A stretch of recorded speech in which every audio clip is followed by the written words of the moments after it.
I think that Charlemagne relies more on Lauren LaRosa than he does on Jess Hilarious. I think Amani has this one. No offense to J1. I feel like he's a very formidable foe. Like my joke last week. Killed.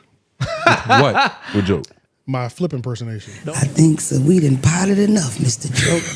I think we hit every topic we could hit, Mr. Joe. People and the internet with the idea of interpolation, it's an equation that equals out to the definition. It packs it. Nah. About to open up half an inch of the It top. just slings it from left to right. It's not going up and down. Open up half an inch. Like I bit it in a fight that I was losing and it turned the tide. We're really doing the Bad Bunny beat. I feel like this is a recipe for disaster. So hot, nigga, take off You know it's Still staying in the realm of balls and shit. You know what I'm saying? Balls coming Like back that, to you. Miss Naturals? Pins. What does longevity really look like at JBP? He had a take so good about Aisha Curry. Yeah, that one. That nigga said, who'd you steal that from? I think breakbeat media needs to be studied for real, for real. Beat 'em, people. Welcome back to another installment of the Homeroom University Podcast. You see, this is the pod. About your favorite pod. I'm your classmate, Tone Groove. J Nobles. AJ the Menace. White men on the board. Yeah. Oh my goodness. It's good to be back. Like the video, share, subscribe, do what y'all do best. Make sure y'all leave your hashtag office hours. Hashtag office hours in the comment section below. Partner at the end of the show, we get to respond to y'all questions, concerns about life, about what we talked about, everything. Everything.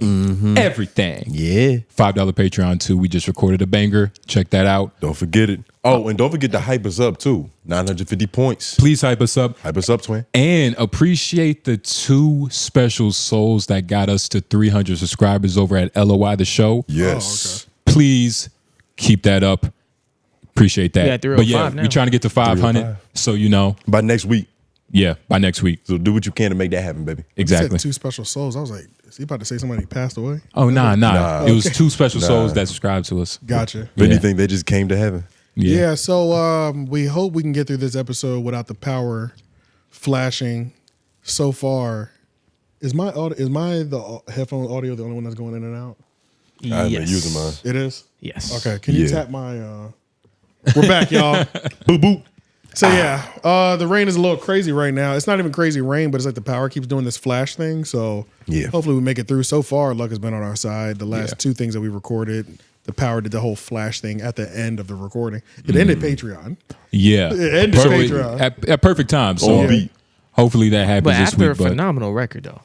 It did. It was phenomenal. So Yeah. Oh, we yeah. got a couple phenomenal records as Patreon. We got one in Spanish too. oh, yeah, for sure. Check it out. In honor of Bad Bunny. I forgot about that. Yes, Shout we out to do. Bad Bunny. 21. Get okay, nigga. But, yeah. Oh yeah, let's just jump into Good Watch then. What y'all been watching this week, man? Good Watch for me this week. I feel like I've just now found out where Jay Snow was at. So for those who don't know, All Def Digital, when All Def Digital started, there was the 2 main hosts, which was there's regimes and levels to All Def Digital. I remember following them when they were just like, subscribe. We're trying to get 50,000 subs, like on the rise for real. So they did a daily news show, and it was Jay Snow and it was Cynthia Luciette.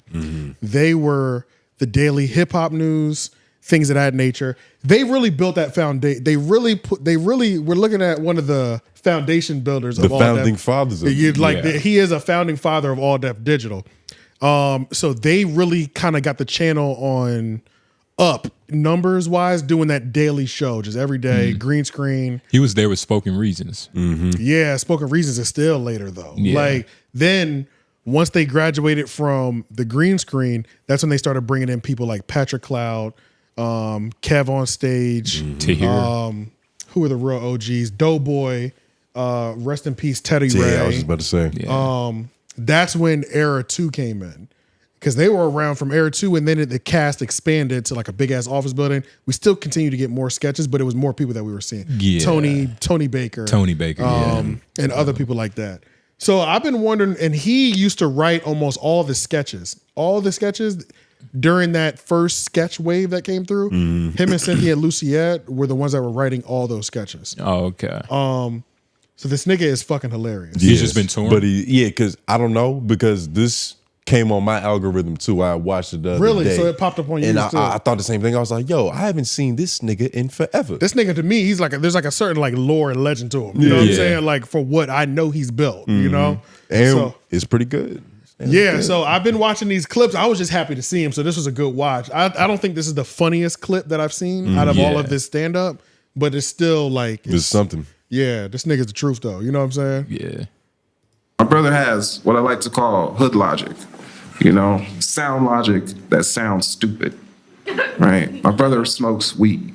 So before he smokes a blunt, he'll take his jacket off, smoke the whole blunt, put his jacket back on and be like, can you smell it? Can you smell the weed? I'm like, yes, nigga. Just because you whispering don't mean you not loud. Hit pause real quick. I just noticed. Go back a little bit. Dope Boy's in the front row. Supporting them right there. Yep. That's him right there. That's Dope Boy right there. Supporting Yeah, you them can right see there in that the front row. snagging Yup. to smile. Shout out love. to that. But Shout yeah, out this Dope is Boy. just, I was just happy as fuck to see this. Yeah, you know what I yeah, mean? yeah. So if we're going to be getting more clips, I'm watching these. What does Doughboy do? I see him pop up on content randomly. Like he was on No Jumper a couple weeks ago. Word? Okay. He was on the news like randomly and like all Def Digital niggas know Dope Boy. You know what I'm saying? Yeah. Like, so they was in the comments like, y'all sitting with a real legend. You know what I'm saying? Like, I don't Nah, think for Dope real. Boy's the funniest, but like what he did on All Def Digital, like him and Teddy Ray, the perfect duo. Yeah. You know what I'm saying? Like he served his purpose to me. Like I don't go crazy for a stand-up. He was all right on Wild 'N Out. Like he wasn't crazy to me. Yeah. But you know what I'm saying? Like But he could take a joke. He was just fuck family with- friendly. Exactly. For the Niggas He most had a fuck part. good Dope Boy. laugh. Great laugh. But I literally haven't thought about him since that era. Yeah. Yeah, and then he popped up on. He had a season or a couple season on Wild 'N Out. He was over there. Couple for sure. Yeah, but this nigga Jay Snow, he just disappeared though. Like when the newest regime came in, I think Patrick Cloud might actually be part of that newest regime. He completely disappeared. I think him and Cynthia Luciette, you know, they smacking. You know what I'm saying? It fucked up the work dynamic. They you know what I'm ping saying? ponging. Yeah. You know what I'm saying? Shit like that happens. You know what I'm saying? But he went away for a long time, bro. It sounds like he was just doing stand up That's what it in seemed these like. clubs going up and shit. And now he's like, all right, it's time to start putting some shit behind it. Because is this his YouTube channel? I didn't even look at that. I think this is 800 Pound Gorilla YouTube Yeah, channel. it is. Okay. That's a comedy platform. Yeah. Oh, what a fire fucking name. Damn. Yeah. Yeah. 800-pound gorilla. I like that name. That's just a fact.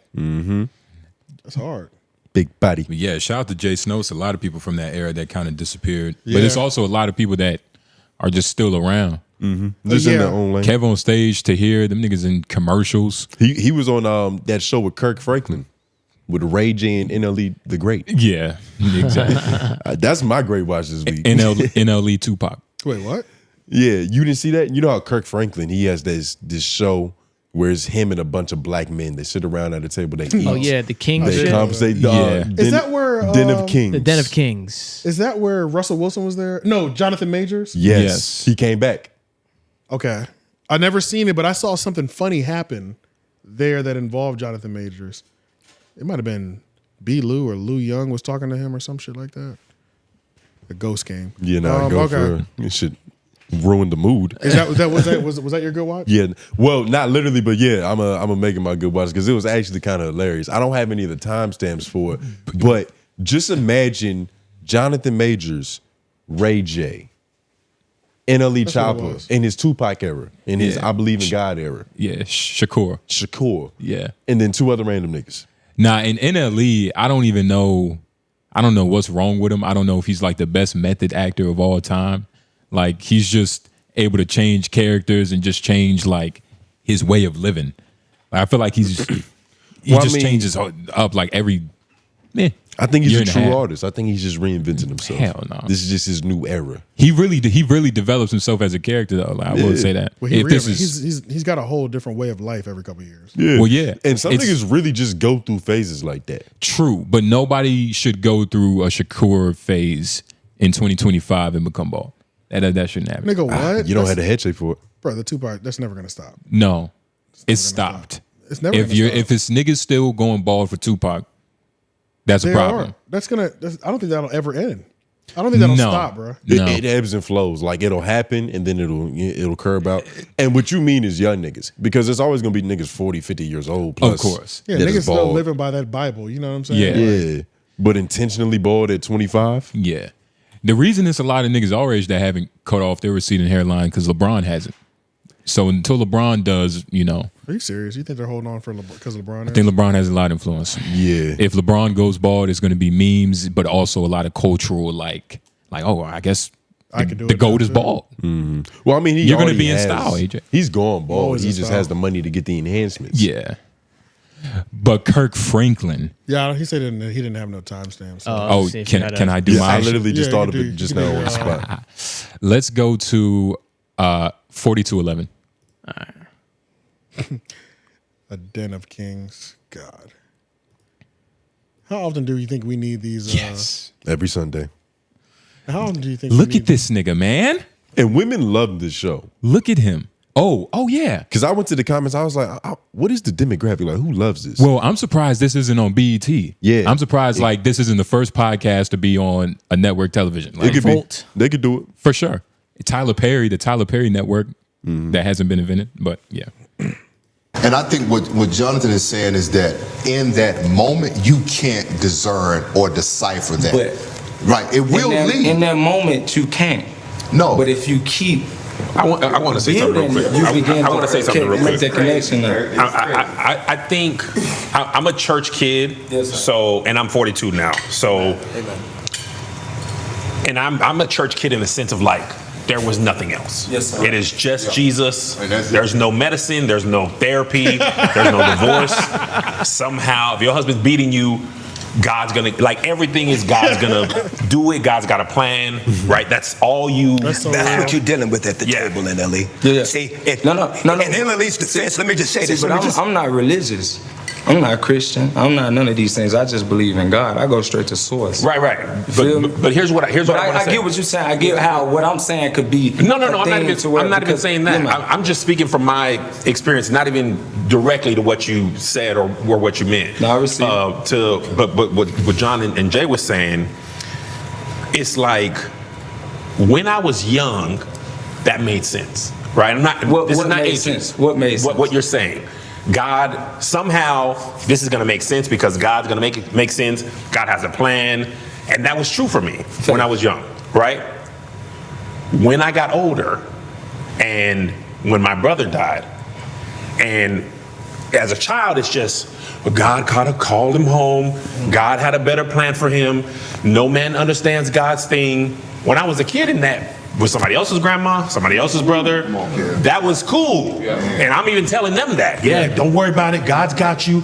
Jesus is here. Jesus, just pray. Jesus died for this. All of a sudden, after 40 years of saying that stuff, and I'm not saying you don't believe it, because I believe it too. Oh yeah, God's got you, brother. I'm praying for you, right? And I'm hearing that until it was me. And then you're looking at God like, where? But did he have you? Did he? My thing is, Here's the hold thing. up, did God have you though? Did he not? I don't or believe he did. That's my truth. You said you didn't know then, or you still don't know now? Still now. You don't and know. also in the Bible, people in the Bible were like, Jesus was like, I don't understand what is Because happening. it's not meant for you to understand. Right, but this is what I'm saying though. Hear what I'm saying. In that moment, when my brother, right, and we talking about the celebrity, fame, and all this type of stuff. I think this is a great conversation. It's amazing. And I also think Good convo. NLE is like, he's fucking great. Well, I think what it seems like to me is like elders trying to talk sense into a young nigga. And what it really is that off the back of a young nigga trying to like outwise the old niggas. Because there was a moment where Ray J essentially got fed up with Choppa being the youngest nigga in the room with the strongest opinion. So he was like, yo, like, do you think he has the life experience to give you advice? And then Jonathan Majors was like, he just started grinning and shit. And then Choppa, he was like, If he's willing to receive. he's like, I can only give what man is willing to receive.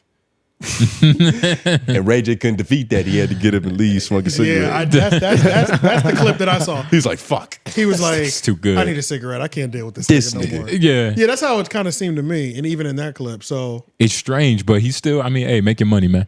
How did he get a seat at this table? Him and Kirk Franklin are really close.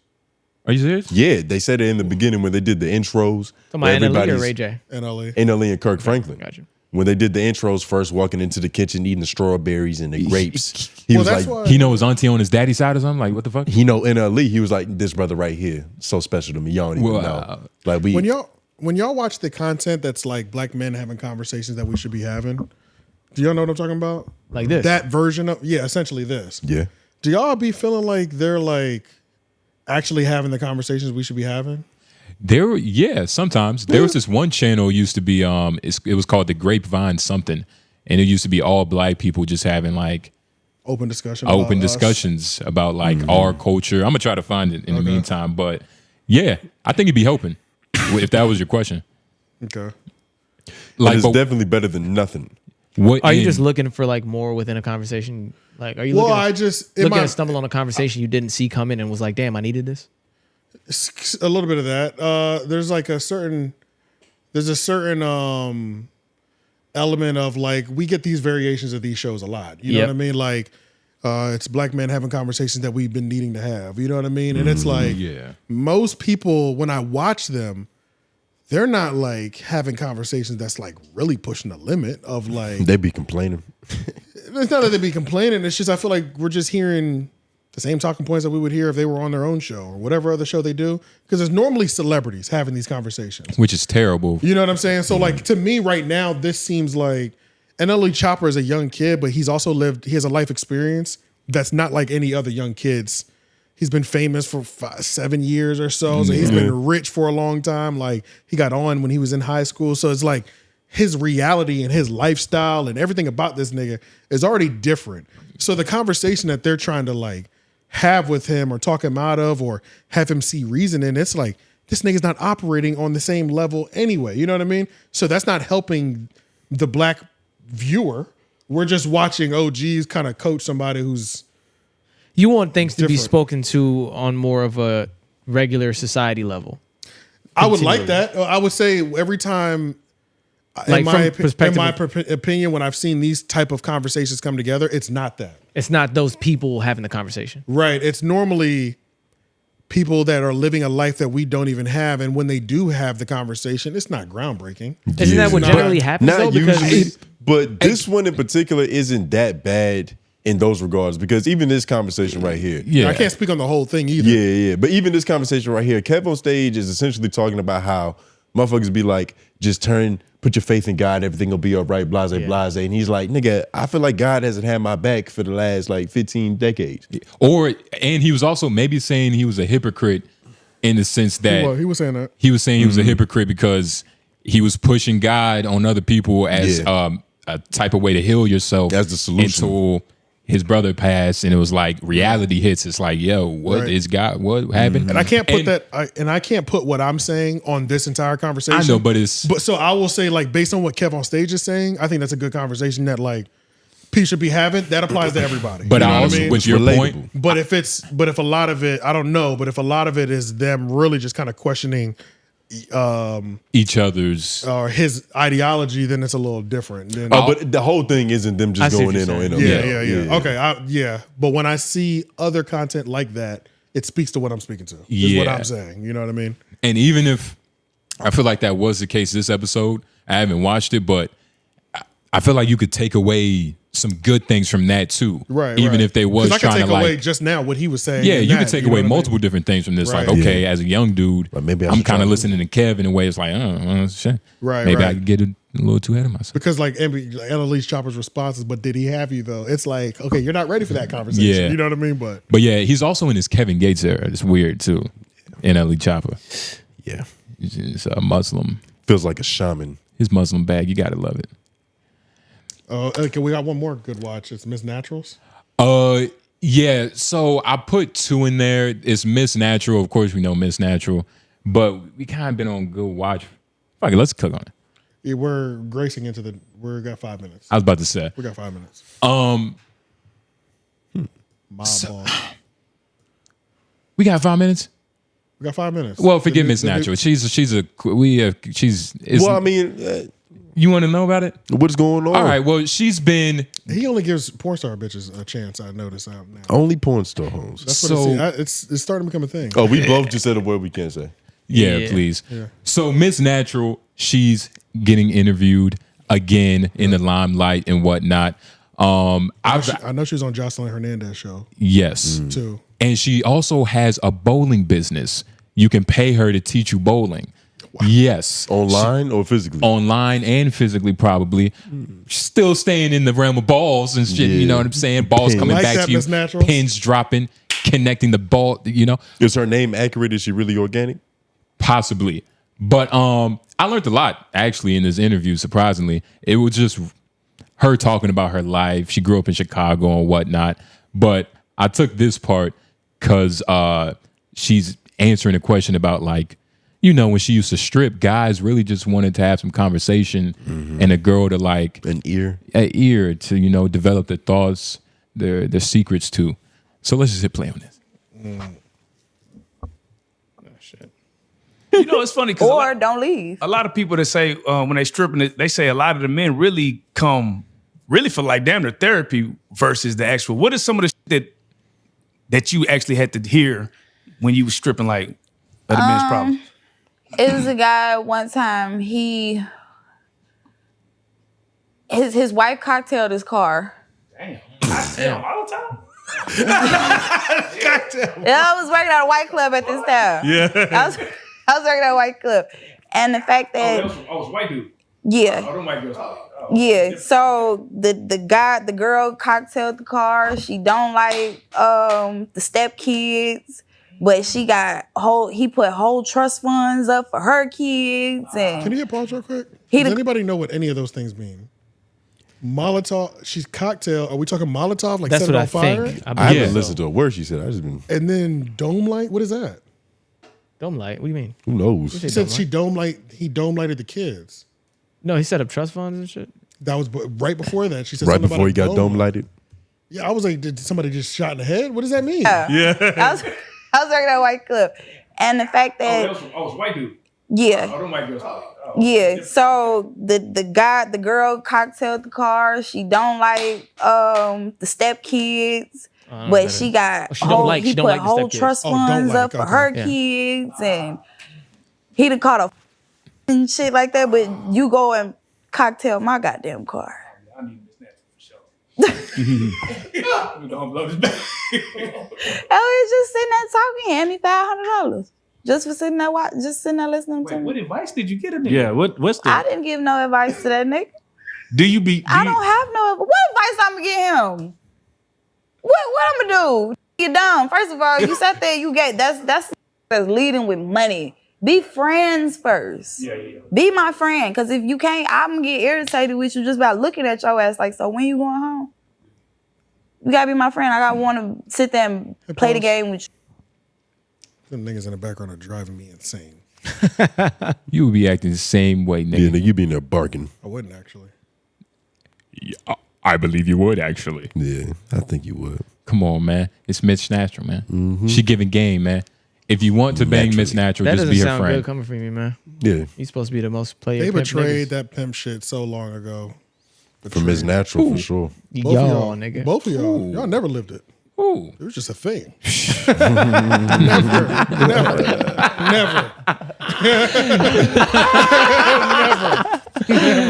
AJ, you've never lived it. You've never lived it. You've never lived it, dog.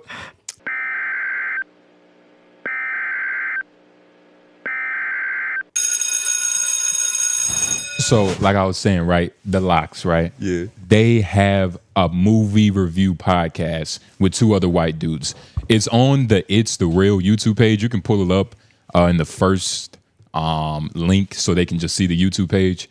But what we'll be looking at is the Instagram. So I was just scrolling through IG and I had seen this page of the Locks. So I'm like, what is this? Why do they have a podcast? And I never really cared about it. So I started doing some digging, and they talk about everything. They have like weird music making segments where they're reading children books over beats. And Jadakiss is like, Humpty Humpty Himpo, the green eggs. It's like their ham. version of Llama Llama Red Pajama. Yes. Yeah. Wasn't that Big Boy, right? That's what they used to do that on Big Boy, the nursery rhyme? Yes. It was Big Boy, right?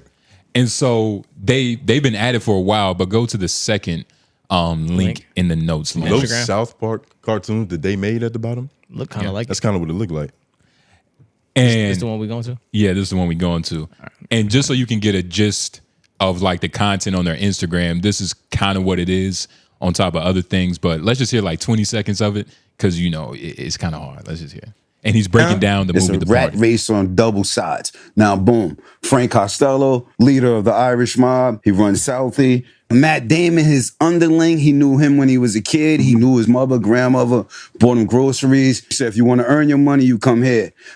He got him, threw him to cop school. There that go. Leonardo DiCaprio is really from a gangster family, but he wants to make a change in life and do a positive thing because he really don't got no family. Boom, they both in academy. They make it out. Matt Damon, he's basically a star in the police field. He works under Alec Baldwin, who's his captain. Leonardo DiCaprio's under Martin Sheen, who's his captain. Leonardo DiCaprio, they don't really believe him. They basically say, you're a hoodlum. We don't really trust you. You want to be a cop just for the benefits. You're not really a cop. He's like, nah, I'm really with the shits. They like, all right, you really with it? Here's what we're going to do. You got to fucking go to jail.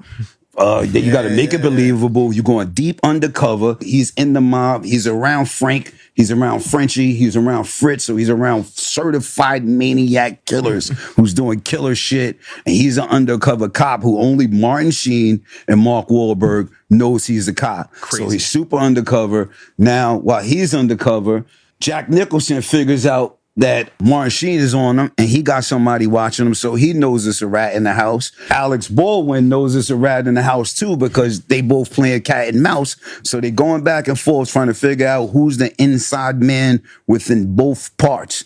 Running Scared's a thought. She's Matt Damon's boo. You know what I mean? Leonardo DiCaprio so real, he undercover, but he really got street shit in him too. He got a temper and all that, so he's saying real shit to her. He swag surfs her, but just from being real, she's on his body.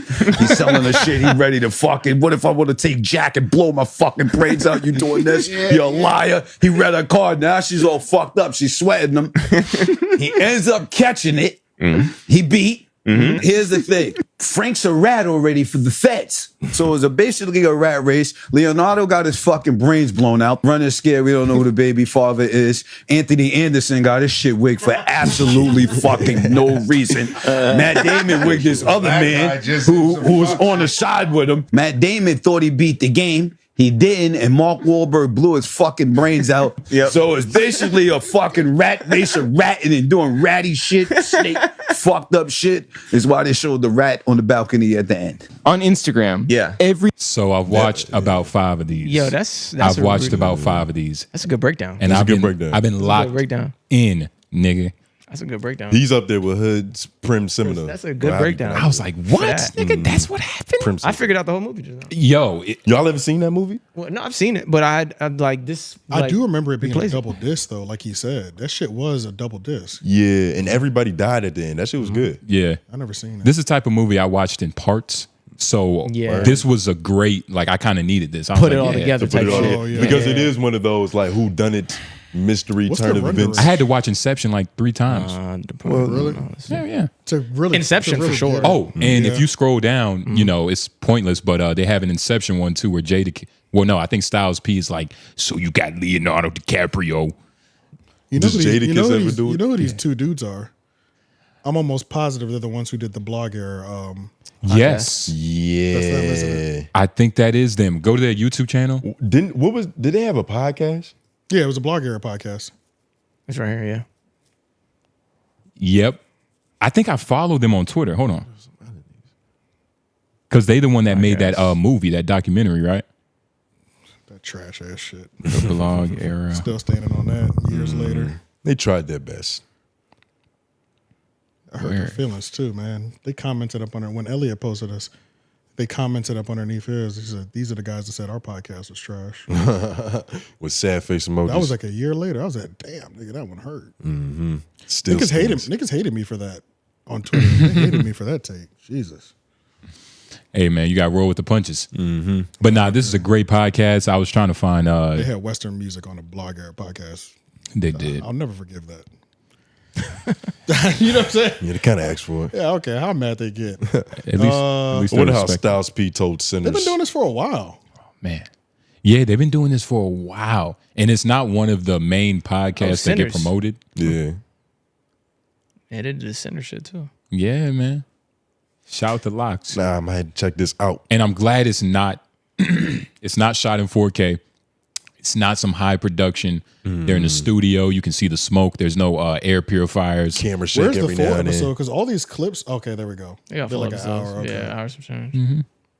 But nah, man, some good work, man. Very good work. Shout out to Locks. Yeah. The only person in the Locks that doesn't have a podcast or two is Sheik Luch. He's always kind of played the background. Yeah. Though. Yeah. He's never really been pressed on like. Yeah. You know what I'm saying? Shit, his brothers handle that shit. At least he talented. He hop on a pod. Nah, for real. But yeah, great. That shit was smooth. Watched like 5 of them. I'm hooked. Yeah, I can see myself being like just staying on that page for sure. The Instagram. All right, let's go to JBP. They fighting. Apparently, two people were throwing hands, and I just feel like it's easy. Did they or? That's what they say. It was just in the air. We're about to fight. It was Amani and J1. Is that who it was? Yeah. Allegedly, that's what there's they're a picture saying. of all of them on the thing, and people were like, "Oh, J1 is back." And then I also put a tweet in there, so we can look at this. Because I don't know who allegedly said this. You know what I mean? Yeah. Like, I don't know who allegedly said this. This is from the JBTV community. Joe said this. Joe said it on Spaces that 2 members of the podcast almost got to fighting while recording yesterday. A picture from the set confirms that Joe, Mark, Imani, Ish, Ice, Flip, Mona, and J1 were recording. Who do y'all think the 2 people were? It's for sure Imani.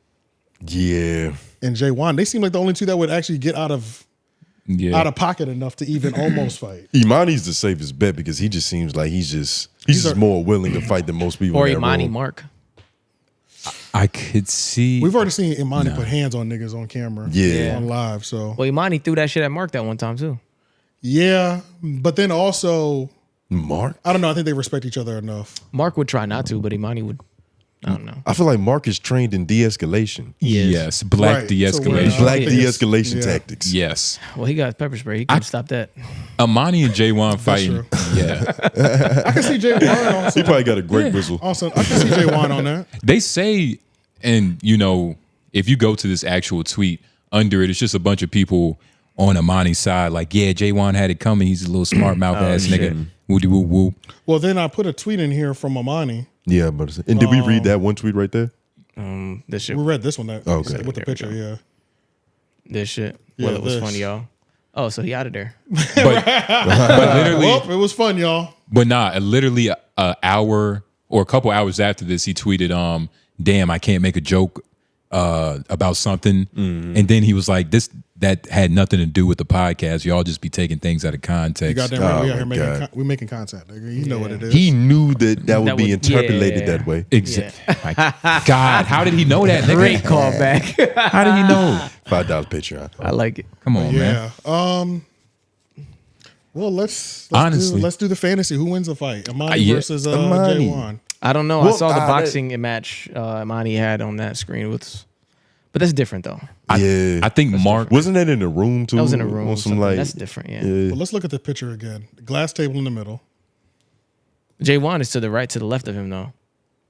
It's not even across from him. J1 has to stand up too. Yeah, from here. He probably stood up before he got close. Amani's coming down. He's got leverage. He's definitely. I think Imani's definitely taller than him. Yes. Yeah. I don't know, man. J1's long. He's younger. He is younger. You know, those fast twitch muscles do exist and they are real. They're more sporadic at that age. People, they are Well, real. old niggas got old nigga strength. So Yeah. they might come slower, but they gonna feel them. Because it's also got to think- load up a little bit. And I also think Amani had to fight a lot more.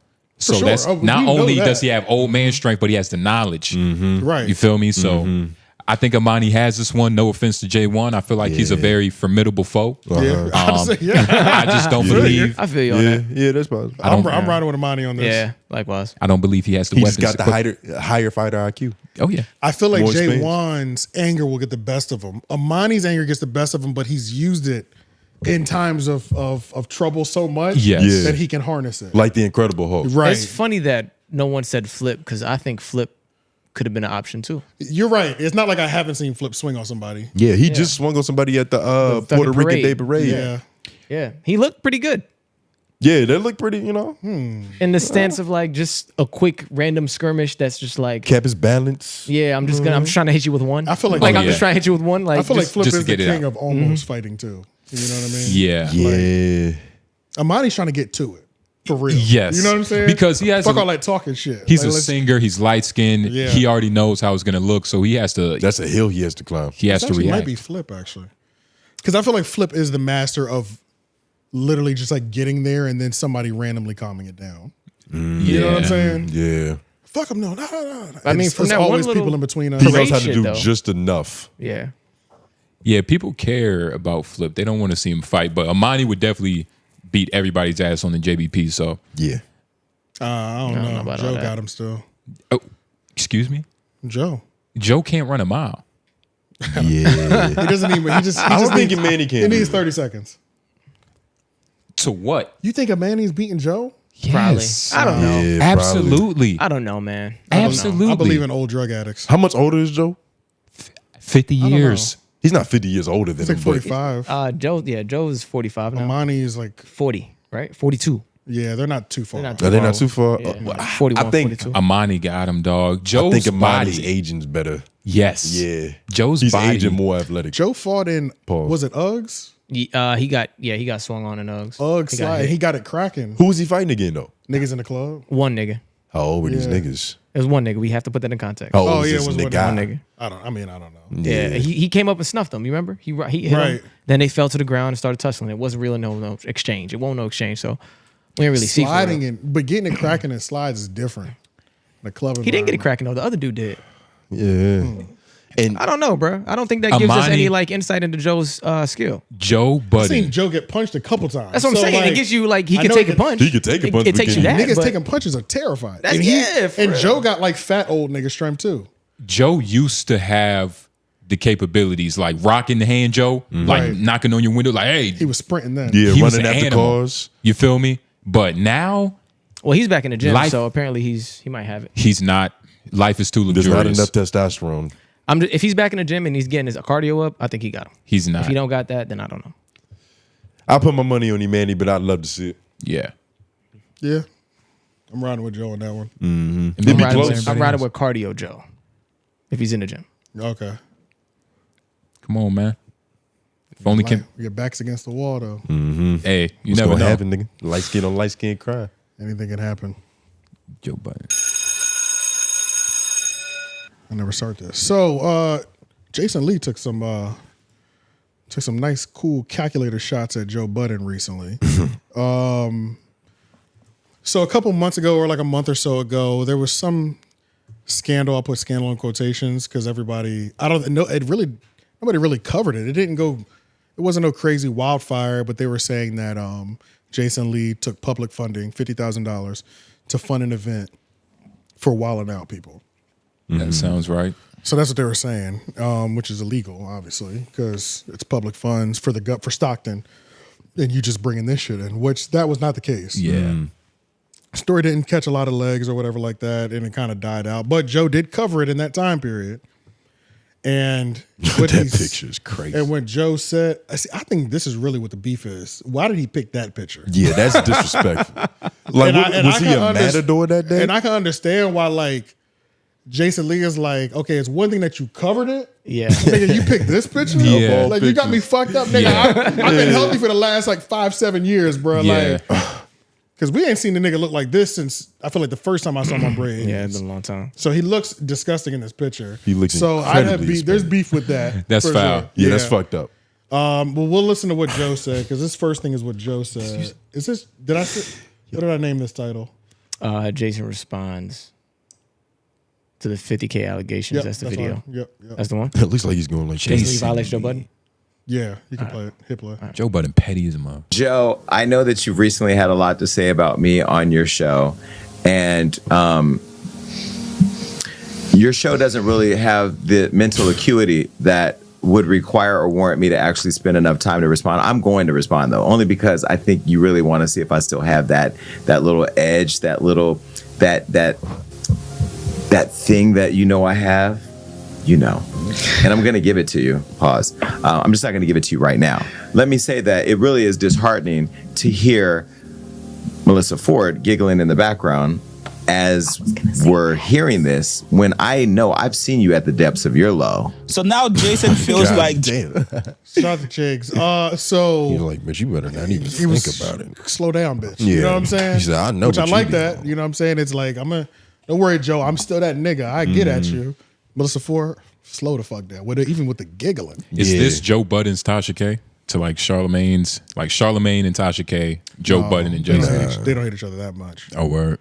Yeah, because if what Tasha K is saying, he's been trying to sue her for years, which I do believe that. Because he's stressed. He said how much he uses lawyers. So like, the nigga sends cease and desist all the time. Like, yeah. So it's not, that doesn't sound ridiculous at all. And I think Tasha K is more Cardi B's arch nemesis.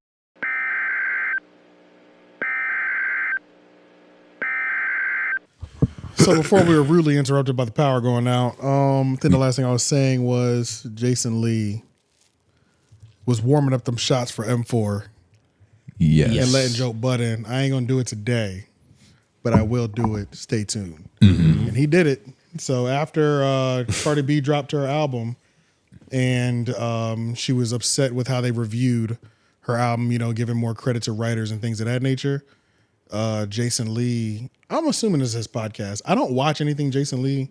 It's funny because last week we were just saying, like, I think he's just doing, like, town hall shit. You know what I mean? Like, I feel like he hadn't been doing too much media stuff, but obviously he's doing something. I just don't watch it. He's behind the shadows. Yeah. So this is when he took them shots at Joe. And how she gonna deliver it? Well, obviously Joe Budden is about knocking women down, whether it's down the stairs or in their own music. I mean, he has an opinion about Cardi and doesn't believe that she can do it on her own. I mean, she's been open about working with other writers, as we know all rappers do. We don't know what you've done, Joan, because we haven't heard a song of yours hit the charts in decades. But nonetheless, again, Am I the Drama? This is great for her album because we're all talking about it. So thank you, Joe, for being a part of the marketing team. Now, I know what you guys are going to... Oh, my God. Yeah, a lot of people in the media be standing for Cardi B. So what? So a lot of people in the media be standing for Cardi B. Like, even the way the Breakfast Club handles her, too. I think everybody's relationship is different with Cardi B. Like, Cardi B is tied to, like, a major label. So it's already like a, let's kiss her because, we get to kiss their ass. We get to kiss their ass in association. Exactly. But with Jason Lee, I feel like their relationship started on some real ghetto shit. Like in the club. Cardi was just a hood bitch and like he just saw something in her. Yeah. But that is how it started. Oh, you serious? Yeah. Oh yeah. You see? They're like extremely close. They talk every day. And it's not it's a real friendship. It's not a business friendship. That might be another good one to add to that idea that I had. Media personalities. I had an idea about media personalities and artists who teamed up. Yeah. And both became bigger. Real alliances. Yeah. It's necessary. Yeah. Because you need good and bad things said about you. So you might as well have your friend do it.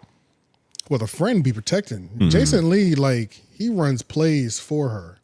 Like, if something might come out, I feel like he'll blackmail another nigga. Like, don't post that about Cardi.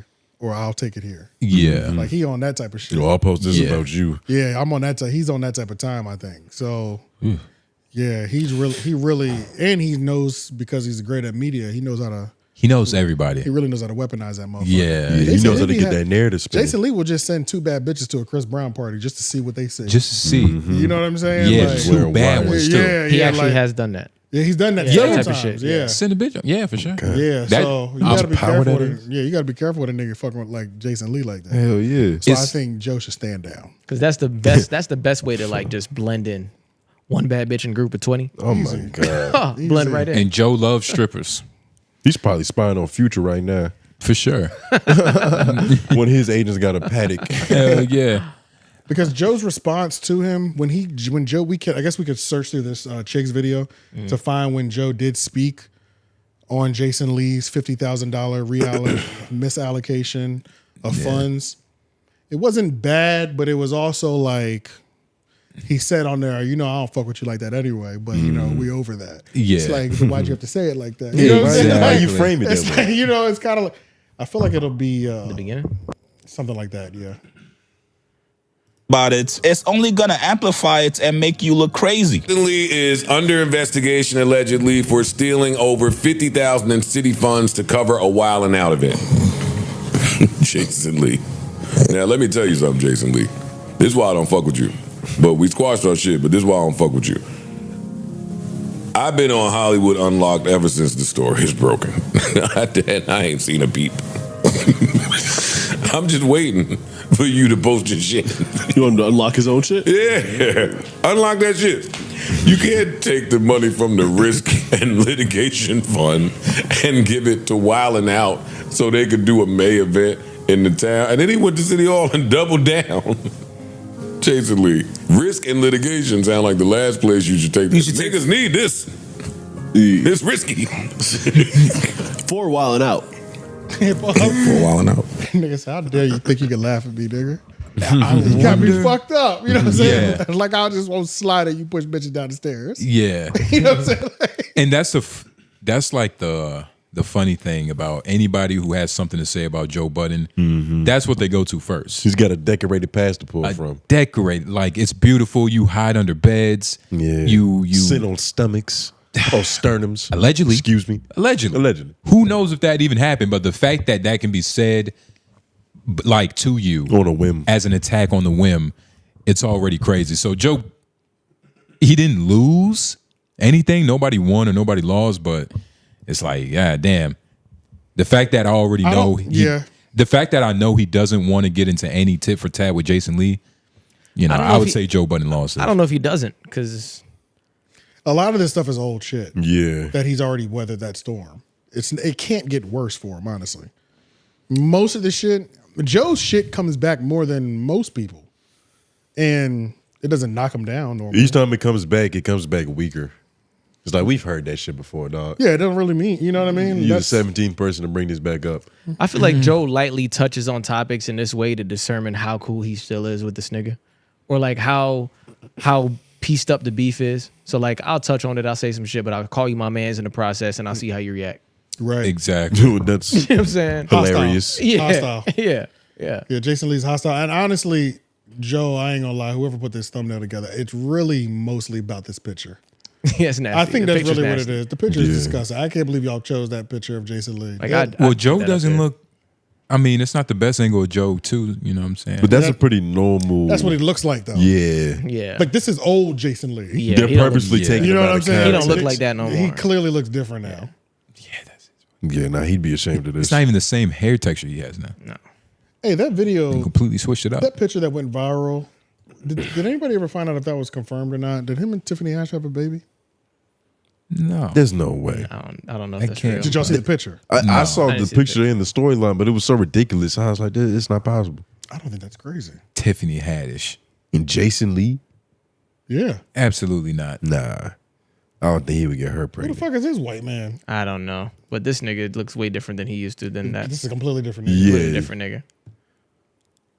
He looked terrible in that other picture they put. Yeah. He looked terrible. He looked terrible, bro. Yeah. He picked the worst. You picked the worst version of him. And they're This fighting is for a the same team. completely They're both on different Cardi's dude. side. It's like he was going through a phase at that time. Yeah, right now he look regular in these. I don't think he was rich enough. That's really what it comes down to. That's just what it is. Yeah. You can only afford to get Dominican Those haircuts. memes that those memes is like, you're not ugly, you're just poor. Yeah. That shit is real as fuck. Like, so many people become attractive after they get money. Yeah, Like, for it's- sure. Yeah, once I lost money, I got to step down. Right, I'll lie right. to you. I used to be fly. So yeah, what's the name? This You've been broke since I met you then. Yeah. Let's see. Yeah, that's about it. I mean, I don't think Joe's gonna respond. I don't think he should. He shouldn't. And he Don't should make this wave that into a white war. flag because Jason Lee, you know what I mean? Jason Lee, let's be honest, he probably knows a lot more than Joe Budden allegedly pushing a girl down the stairs. Like, sure. For sure. That's old nothing. work. And is that why you're saying that he shouldn't respond? Because it can get nasty, it can get dangerous? Well, yeah. Oh, yeah, pretty much. Yeah. We don't have time for new things to pop up. Exactly. You know what I'm saying? Like, and you also niggas can beat old allegations. Yeah. You heard that before. You know. Come on. We're past that. But new allegations. Well, I don't know. Joe stepped on the new allegations fast too. He does. Like He when handles was them better. naked and all that extra shit happened, the lewd shit. He stepped on that quickly. Well, because if you don't get ahead of that, nigga, Yeah. that shit can escalate. He did handle that pretty well. Apparently, they misrepresented that, and it's not fully dismissed. That's what they say. Oh wow. It's not fully dismissed? That's what they say. I don't know. Because even Mark was like, that does seem like the quickest turnaround from an incident to dismiss. That's not atypical, is what he was saying. So, I don't know. I don't know if there's another legal battle just kind of hanging out in the wind somewhere, but Well, he was able to. I think he was able to purchase the location and all that shit. So Yeah. So he can run around naked if he wants to now. not in the hallway. no. Yeah. That's always going to be a bad look. I was about to say. Well, I mean, I'm just going off It's what he my says hallway, too, so I really have no idea. Especially now while he's asleep, his senses are off. You can't really hear people coming down the hall and whatnot. You're right. Yeah, can't cover. Very bad. But that's it on that, though. Is it are we gonna be checking on Mona every week? Are we gonna do a weekly checkup on Mona, see how everything's going with Mona? I guess we could, but I think it'll get played out at a certain point, too. It might have had to be a monthly. It's going well. It's going It's well. just going well. It's going well. swelling. It's going as good as I thought it was going to go. Really? Yeah. I heard that I think Mona's a shit. I heard some people saying on the Reddit that they don't be giving her the justice she deserves on some of her jokes. What type of jokes? I mean, I don't know. They just say that she be saying some funny shit. She be having good She does say material, some but like it feels like it falls flat in the room, even though the people watching at home are like, "Oh, this is fucking amazing." Yeah. Like my joke last week. Killed. What? What joke? My flip impersonation. The only reason I didn't like that is because it felt like went triple platinum. It did. Oh yeah, no, that did do good. Went triple People platinum. love that. Yeah, they love that.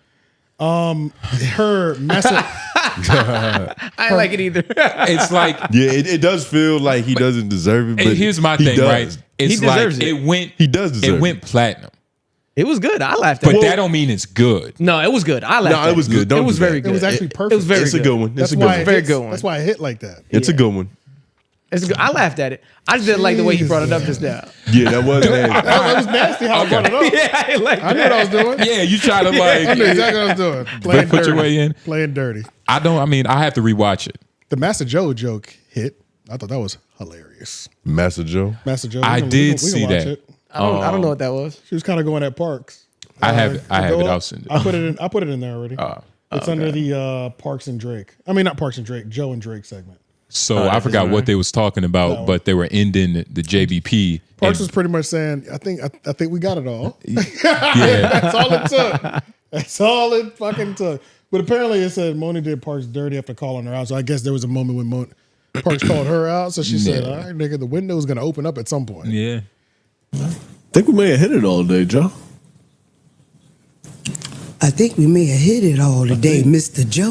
I think we's due to get up. Oh, man. Yo, what's wrong with you, son? I think so. We done potted enough, Mr. Joe. I think we hit every topic we's a good hit, Mr. Joe. Are you sick, Mr. Joe? You got a cold? We's a sicker. We's a sicker, Mr. Joe. All right, let me see if this guy knows our open part of the show. Yo. You're not letting no shit slide around her, bro. She gonna get it at some point. She been on it. Yeah. She only gonna be here for like 6 As much months. as I like that, as much as I like that, Joe's gonna fight. Joe's gonna fight for Parks. He is. He's gonna fight for She Parks, doesn't- and that will create tension if she keep going. Well, it's okay because she just doesn't fully understand the hierarchy. Yeah, Like she'll go at Ice and we're not realizing I'm supposed to go easy on him. Yep.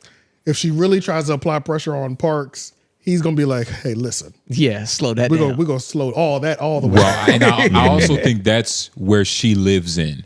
Yeah. Like she lives in that. Plus, if she's a comic, she doesn't even care about that. It doesn't- and Get that her doesn't getting matter. fired because of that is the win. Yeah. But she's gonna go on tour off of that. She won't off get of fired that. though. I don't think. No, And honestly, She's only gonna be there for 6 months. She might as well get fired. 6 months. Her contract ain't that long. Said who? I was looking on that exact Reddit, and I saw a video of hers basically saying like, yeah, you know, my contract ain't dumb long. You feel me? It's cool that I'm here, but this is just the thing that I'm kind of working with right now. I think they'll renew. Yeah. I think the 6 months was a tryout. Same contract they put J1 on. Yes. It just didn't work out. But if she's smart, she would do another 6 months. Don't lengthen, don't extend that time. Depends on what keep doing another 6 months. The money for, if you're happy and the money for a year is that much better, why not? Because I think they sign 1 to 2 years at a time. It depends, man. Like it depends, because she can take what she got from this and go on the road a little bit. You feel me? It depends on where she want to take her career. Like, not.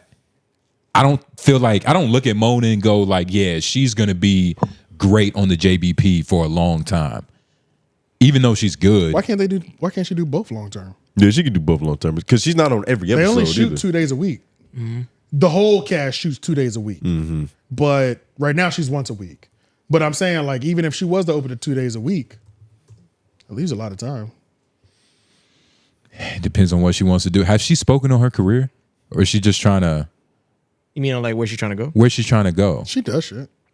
I follow her, so we do shit. She posts some flyers and shit. She hasn't started like an independent thing. You know what I'm saying? Exactly, and that's where she needs to kind of start doing or building up, because that's where I think Joe will help her with that. Because that's where Mel kind of went wrong. Yeah. You know, she didn't start that up a little bit early. Yeah. You know, now she's in a position where she's kind of fighting for scraps. Did you say bleep something? She had a menopause pod too late.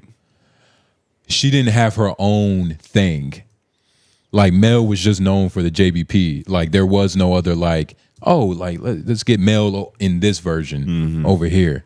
She was just on JBP talking about nothing. People are asking her to start her own show. Who, Mona? Yeah. Because she's done with Breakbeat now. Exactly. This is the perfect time for her to kind of... That frees up a lot of time. You know? And it's not like she'll ever be talking I think about... everybody has to start a podcast. As soon as they start something new, it's like, all right, let me start my own new shit up too.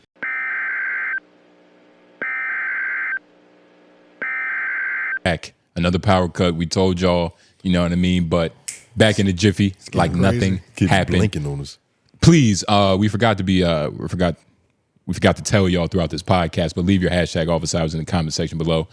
But we were talking about Mona, specifically the power of building your own platform, especially when you're attached to a bigger one, like the Joe Budden, like how she is. Right. And I just think it's important, man, because like we were saying with Mel. You don't think she should be a long-term person there, though? No, not necessarily, but that she should play it. It should be month to month for her. Like, I don't think she should sign like year-long contracts. Yeah. Like, I just don't. I can see that, because what does longevity really look like at JBP? Like, we haven't seen. Feels pretty long to me. It's long, but we haven't seen nobody retire gracefully. You know what I mean? Especially a main person. Like, you know, some people came in like J1, he had a little bit. That was nice. That was cute. And then he kind of Then left. he just get up out of there, though. That was smooth. But in terms of people, somebody who's like a big main personality, like a Mona, like an M4, that shit don't ever be harmonious when they break up. Exactly. It's always some bullshit. So But maybe but that's different from your first question. Your first question was, what's the longevity of the JBP? I feel like that sounds like, it feels like a long time to me. Like, they're 10 years in. It don't seem like they're stopping anytime soon. But how you people just leave don't is a land whole good. But how people leave is a whole different subject. Well, Yeah, but it's a part of the longevity, though, because it's like, yeah, you can go far, probably, for sure, but are you gonna land on your feet? Yeah. And if you're not gonna land on your feet, I can see Mona being on some, let me just jump in and out. Let me do a helicopter ride instead of this rocket ship that most niggas do and try to let gravity make it work. Exactly. I think it would be better for her to be a little bit more yearned for. You like that? Yeah, add to it. You like that? I think it would be better for her to be coming in, dropping in, like you said, 1 day a week. I didn't know that, honestly, but that's perfect. Like, let us want to see her more. I like that feeling, especially you know, I think she should stay there for 10 years. I don't disagree with that, but in those 10 years, she has to build up her own thing. For sure. That could like, I don't know, like either rival or become attached to the JBP. Because that's another thing. Nobody on the Joe Budden podcast has had the opportunity to build their own thing. They've tried. Opportunity was right. Flip but did, nobody's improper improv. Right, true. Yes. He's the only and he's had success that case. before. But he's like the only one good enough to do like that came up during that shit. That was a new show. Improper improv. Oh, improper improv. Well, that was part of his JBP, YouTube though. channel. But just I'm thinking his YouTube channel. And his overall thing. Okay. Something separate. Yeah. separate, But the okay. other niggas, I seen Ice on fucking Caffeine. That shit was, nobody wants to watch him live stream. Like, do we really want to watch them niggas do their own thing? Mark Lamont Hill does his own thing, but he also is always, are you good enough to do your own thing? You know what I'm saying? Yeah. Like, niggas have done, Ish side thing is him doing appearances, talking about men and women relationships and real estate. Like, that's his bag. You know, that's a good conversation. So if he had a side thing, it'd probably be in one of those bags. But I feel like his side thing now is to not have his own show talking about it. It's to just do pop-up appearances at people's places. It's a lot more cost effective. But, Yeah, it definitely is, yeah. But I could see Ish having a better version of the Earn Your Leisure podcast. I don't see that. I can see that. Earn Your Leisure isn't that bad. I've listened to him. I don't think I've ever listened to him. Yeah, they're not terrible. They're not terrible. They be having that one market investor dude. You I think you say he might be a scammer. He might be, but he knows his shit. The Ian Dunlap. Ian Dunlap. I never did. There's been scamming videos about him. Oh, not that's from us, of course, not for me though. And so he might be a scammer. Who knows? But yeah, I've definitely sometimes- heard I've definitely seen the allegations levied his way. Sometimes but I you never know what he looked talking about. You know, Yeah. it sound good. But I can see Ish having a little real estate podcast. You know, by himself. Yeah, Yeah, that's another thing. I don't know if he'd want to like set up topics and go through the whole thing of like. I don't think none of them want to do that. Like, none of them would want preparing a show. I don't know if he'd want to do that. I don't know. Could we tie that to laziness or it's just not their thing. Or just not expertise? wanna do. It's not their Ambition. thing. Nah, just a different lane. Parks is still an engineer. He does records with music. Like he's still doing fully his thing. Right. It's just not podcasting. But like his main job, Joe Budden podcast, funds his engineering career. Yeah. I mean, everything funds his life now at this point. You Yeah. know what I'm saying? He ain't no cheap ticket, but you know what I'm saying? Like he still does his thing actively and actively records people, actively helps put projects together. Yeah. It's just not a public, you're an engineer. That's not a public light thing. Yeah. Unless you're fucking like Timberland or Kanye West. You know what I'm I was saying? about Like to you gotta say, be yeah. a real character for that. Yeah. He's just a classic engineer. Yeah, Scott Storch. Or something. But yeah, I don't think the other niggas want to do it or good enough to do it. Yeah. You think that's why he's targeted people who already are doing it? Like starting with Philip, he targeted people. I think we've had better success so far. with that. Yeah. These Flip was the these first hosts one. seem to work out the best. He's learned his lesson that Yeah. you can't build, just like in the music industry, it's better to have somebody with their own foundation than to try to build somebody up. Yeah. Because you don't know what they're going to. That shit's dead now. Yeah. Yeah, facts. No, facts. It's the same concept. Yep. He just applied that to the podcast. Power of the super team. It's a more direct way of doing what Charlamagne's doing. In terms of bringing Getting people who have already had the foundation, but now you're just bringing them completely into what you're doing.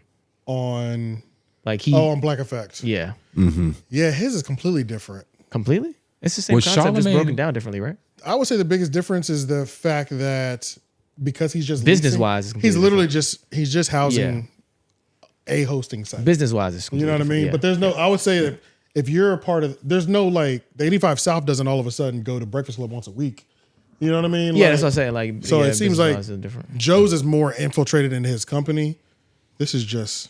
I mean, I think the Black Effect it's just a thing that you do for an extra check anyway. You know what I mean? But Yeah, it's not like you're getting mentorship and coaching and shit on that side. You know? Yeah. true. It's just that's it. Just another nigga to pay. So I would say they're slightly different because when people come to the JBP, they're there to get better too. No, absolutely. You know what I'm absolutely. saying? Absolutely. They're there to get better, but but reaching out to the people with already a platform seemed to be just a very smart thing to do. It just seems like the wave. You know, it's Yeah. like I'm only gonna go grab you if you already have your shit. Exactly. At this point, in general. Yep. Oh yeah, Labels, all that shit. yeah. from everything. Nobody's taking no financial risk on nobody no more. Yeah, nobody's creating the star from fresh. Well, Joe took a financial risk on us, paid off. Yeah, worked out. Yeah, sometimes in movies, they'll hire somebody for like a big role that is their first time acting. He took a risk with Ish and Ice. He definitely did.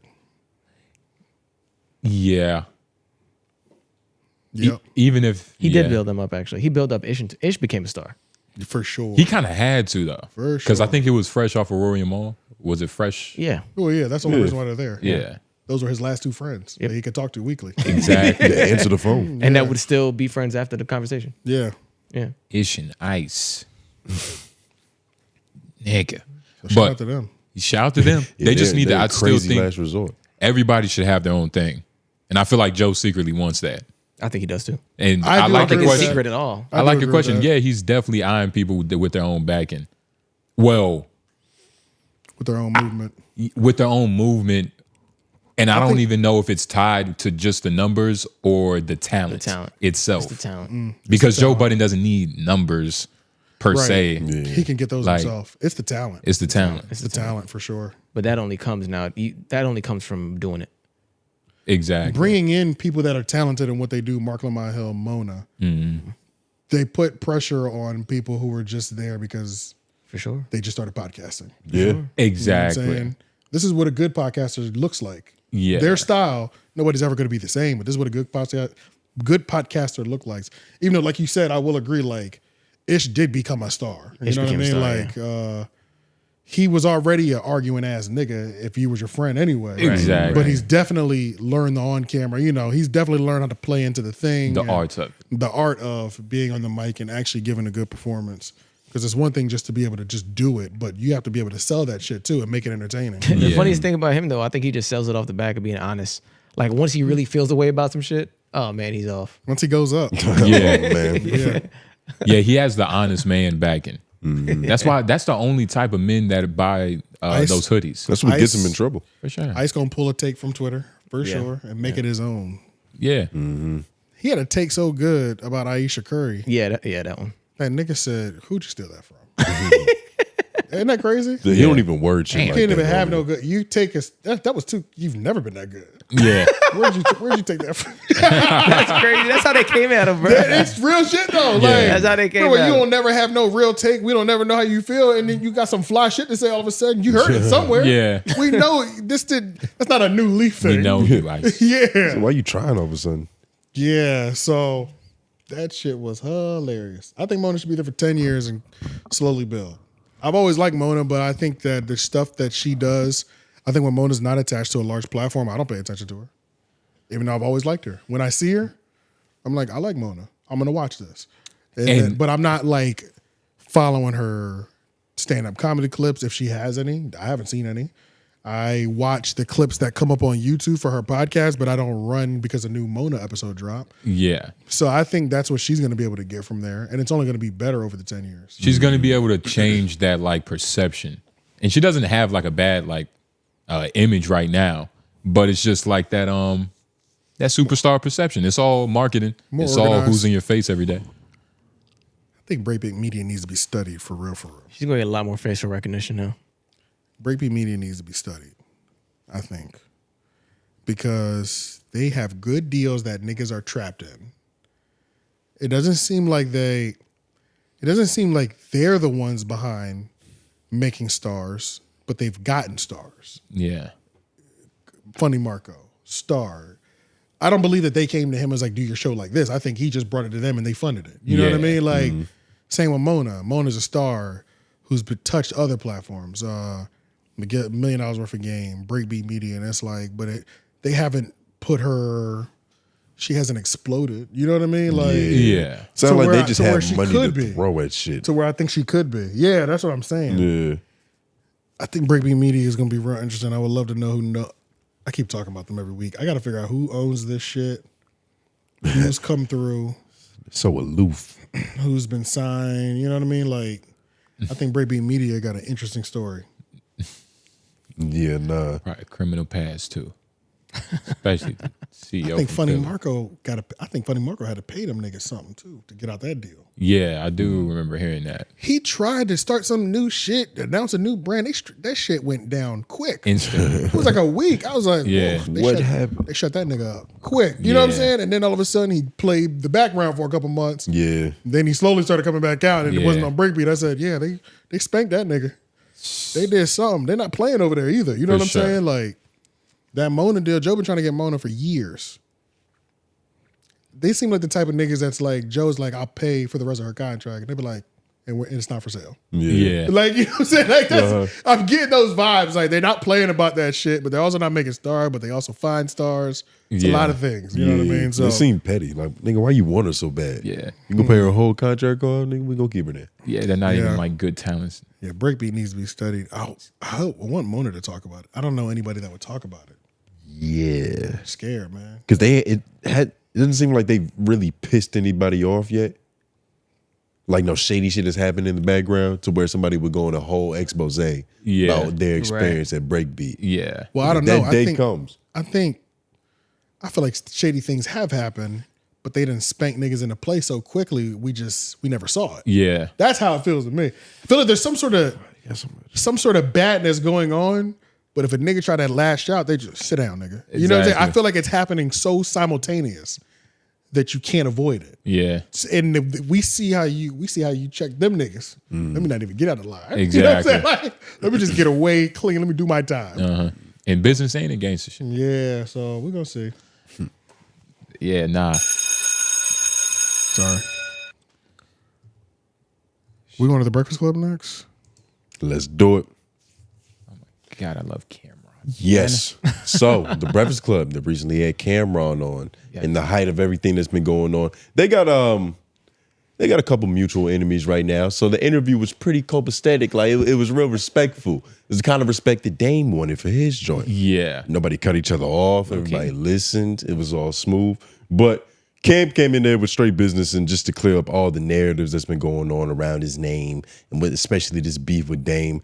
But if we go to 450, Envy, I believe, brings up the question of how him and Mace even got back cool again because, you know, if you're not over 35 or from Harlem, there was a mass beef that happened between Dipset to where everything kind of got fucked up. These niggas have never been the same. Yeah. But Mace and Cameron recently got cool again, and it's kind of because of Gilly and Wallow. They served as the mediator in the beef, so, you know, they kind of got shit squashed off again and allowed niggas to be homies and make money together. I've been watching a lot more of Cameron and Mace show. Yeah, just what is like, it is what it is. It is what it is. Okay. Nah, yeah, but like, what is it that's been calling you to? It's just more sports?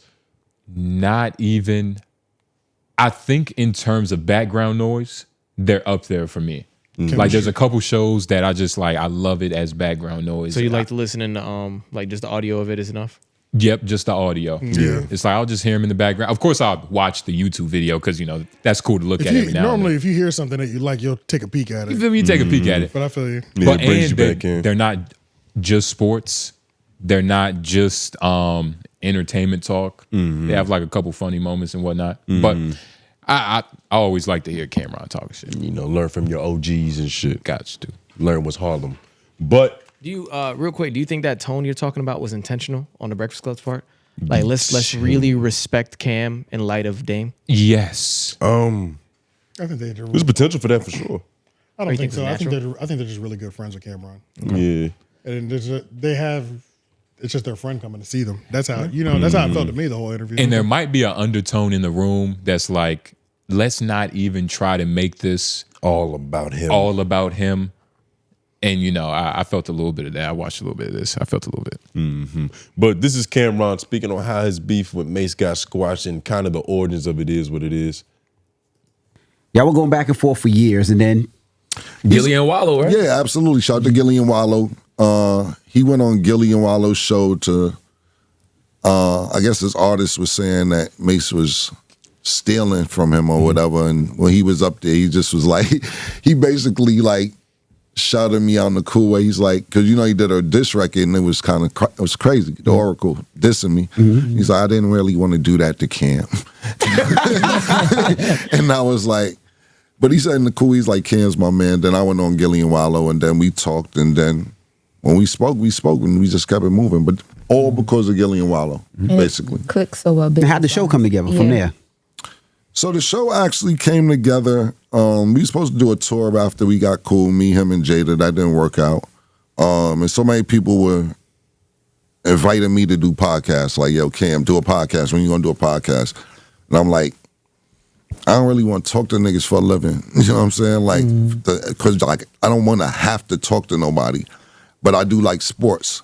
So I look at the phone and I'm arguing with niggas, and by the time I hang the phone up, it's just say 2.5 hours of me arguing with a nigga about sports. So I was like, maybe this is something I want to do. And I built a stage. I got a sound stage. I built my own setup.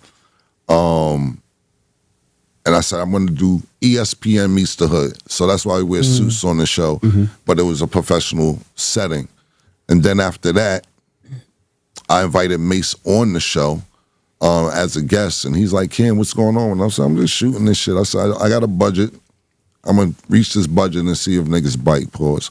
And he's like, you want to be partners? I'm like, after I get my money back on what I spent, we could go 50-50. And he's like, I bet. So we did about 10 shows and a bunch of people called. So we ended up doing like 30 shows and ended up getting a really good deal. But after I did like 5 shows, he's like my 5th guest. And he's like, be partners, because I have nobody consistent doing it anyway. So that's how it came together. I think y'all smoking shit, man. I think everything that y'all have done in the media space, what it is, and the talk with Flea, I think y'all smoking shit. Yeah, Paul. Yeah, nah. This is I had no idea. I know Wallow did all the talking. For sure. No way Gilly did any fucking talking in trying to get these niggas together. But that is a crazy like backstory. I wonder why. I know he's talked about how the show started before. I've heard that a couple times. It's literally always the same story. I was on the phone with niggas, 2 hours passed. I said I should do a podcast. Yeah. That's always been the same. That's every old head in New York starting a podcast. Like Jim Jones probably said the same thing. And then it inevitably happens for the better. The Wallow shit, Wallow just squashed the beef between Cam Newton and Gilly too. Gilly? Yeah, he did. Yeah. I wonder how many he has on his resume. What's his record? Oh my God. For beef squashed. Yeah. Like this might make it for all them commercials they be having. Got to count how many times Gilly's taken L's. Yeah, no I was bullshit. about to say, Wallow never helps him in that. We go from there. He might make him work overtime. Did y'all think this was a good interview? I thought it was good. It was cool. Do you see how many numbers it did? It did fantastic. You think it was because of the Back to the Dame shit also? For sure. Yes. Yeah, that definitely helps. 100%. That definitely, it never hurts. This is the thing. If the Dame shit didn't happen, it would still be a lot because it is what it is. There's a lot. I don't know if it hit 1 million in a day like it did. Because it damn near hit it wouldn't. It damn near hit 1 million in a day. But I think that It would be up there though. yeah, Cameron talks petty moments. They didn't use Dame Dash, but that was Dame Dash. But that was Dame Dash. You giving him too much credit, nigga. But that was enough to get us to click to see if he was talking about Dame. You know Yeah, what I mean? exactly. Plus, with all the controversy that's been going on with just like the show, because they've been making their own headlines. If we go to 7:30, they talk about the Stat Baby and AB situation from Cameron's perspective. Because apparently, what we saw wasn't all that actually happened. There was a lot of things that got cut out and edited just to make it look a little bit better. AB was on some bullshit. AB was on some bullshit. Yeah, man, he's on drugs, man. I've been seeing the craziest IG videos of AB ever since we watched that. Ever since the crash out thing. The craziest stuff. I've been seeing allegations of him like dying and dashing. What did we just learn that was? Yeah, what infringing an Innkeeper? You said what? Defrauding an Innkeeper. Infringing a merchant or something? Defrauding an Innkeeper. Defrauding an Innkeeper. He defrauded an Innkeeper. Which is funny. Innkeeper, nigga, really? He did Is do this a that. brothel? You know what I'm saying? Like, unbelievable. Fucking but waitresses casino. are called innkeepers, though? That's crazy. I mean, it's this is a place where it's like a bed and breakfast. Yeah. Right. It just without the bed. Yeah. It's just so interesting. Without Lawrence money. And you taking niggas' ends meet. My criminal history. Yeah, nah. But running from 7:30.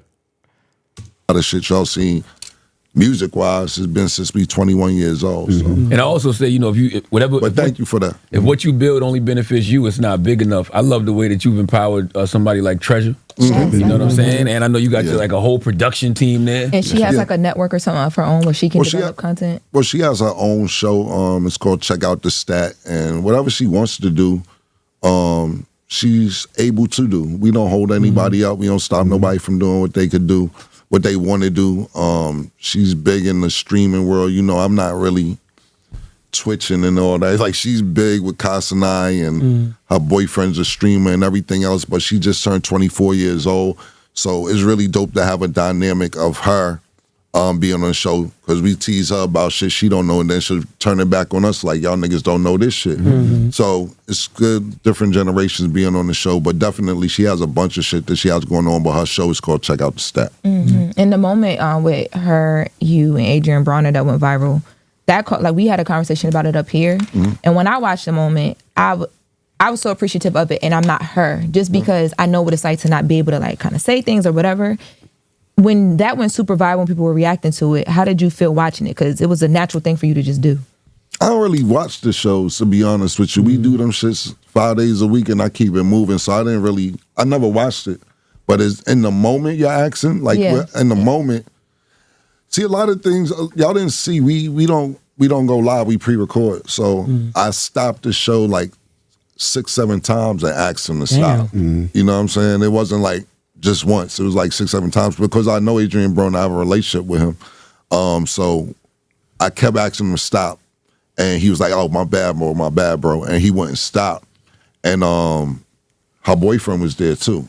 So I was like, "Yo, bro, you gotta chill." And he's like, "Nah, Kim, my bad." And he wouldn't chill. So basically, I just asked him to leave. You know, I didn't really want, it was some of the parts that I wish would have got edited to where when I came back and I was kind of frustrated and I said some shit about him afterwards, which I didn't want to air, but that was just pure frustration. But in the moment, that's like my little sister. You know what I'm saying? So at the end of the day, if you keep doing that shit, you're disrespecting her. And then if I ask you to stop, you disrespecting me. So now you're really in my house and you disrespecting me. So I paid him for his time and asked him to leave. Like I said, it ain't like he's a stranger. I know who he is, and we got some mutual friends as well. So, but in the moment, it was just disrespectful, because it isn't like we asked you to stop several times. Right. And he apologized, and people were mad at you because they was like, "Yo, you." I guess they caught you saying something. They're like, "Why you ain't say it to his face?" That's what I was talking about. I mean, I was saying that because when I sat back down, I was like, "Yo, I hate this thing. I don't really want to repeat what I said." And he was like, basically, "Yo, Cam, this, that, and the third. Why'd you say that?" It was purely out of frustration. That's like saying, if y'all walk me out now and then you sit down, you don't know, I didn't sit down for the edit. And then you be like, "Yo, this nigga." You know what I'm saying? I said a little more than that, but it's like that part should have been cut out. But it was. I wish they would have asked him how much money they paid him. I don't know if he would have answered it, but just still, I am curious about that. Like, how much does it cost to make Adrian Brown to go away? $3,500. 35. 25. That's it. 25. He's on drugs. They mentioned paying somebody $5,000 to do their show before. Just to do the show. In this interview. And that wasn't even like somebody they liked and was like the homie. That was somebody to do the show. And that was the whole show. It So didn't I get think cut it's up. between 35 and 5. Yeah. No, I think it might have been more. Shit. I don't think so. And you got to think about it. They're friends. AB, they're friends. He'd be happy with 2K.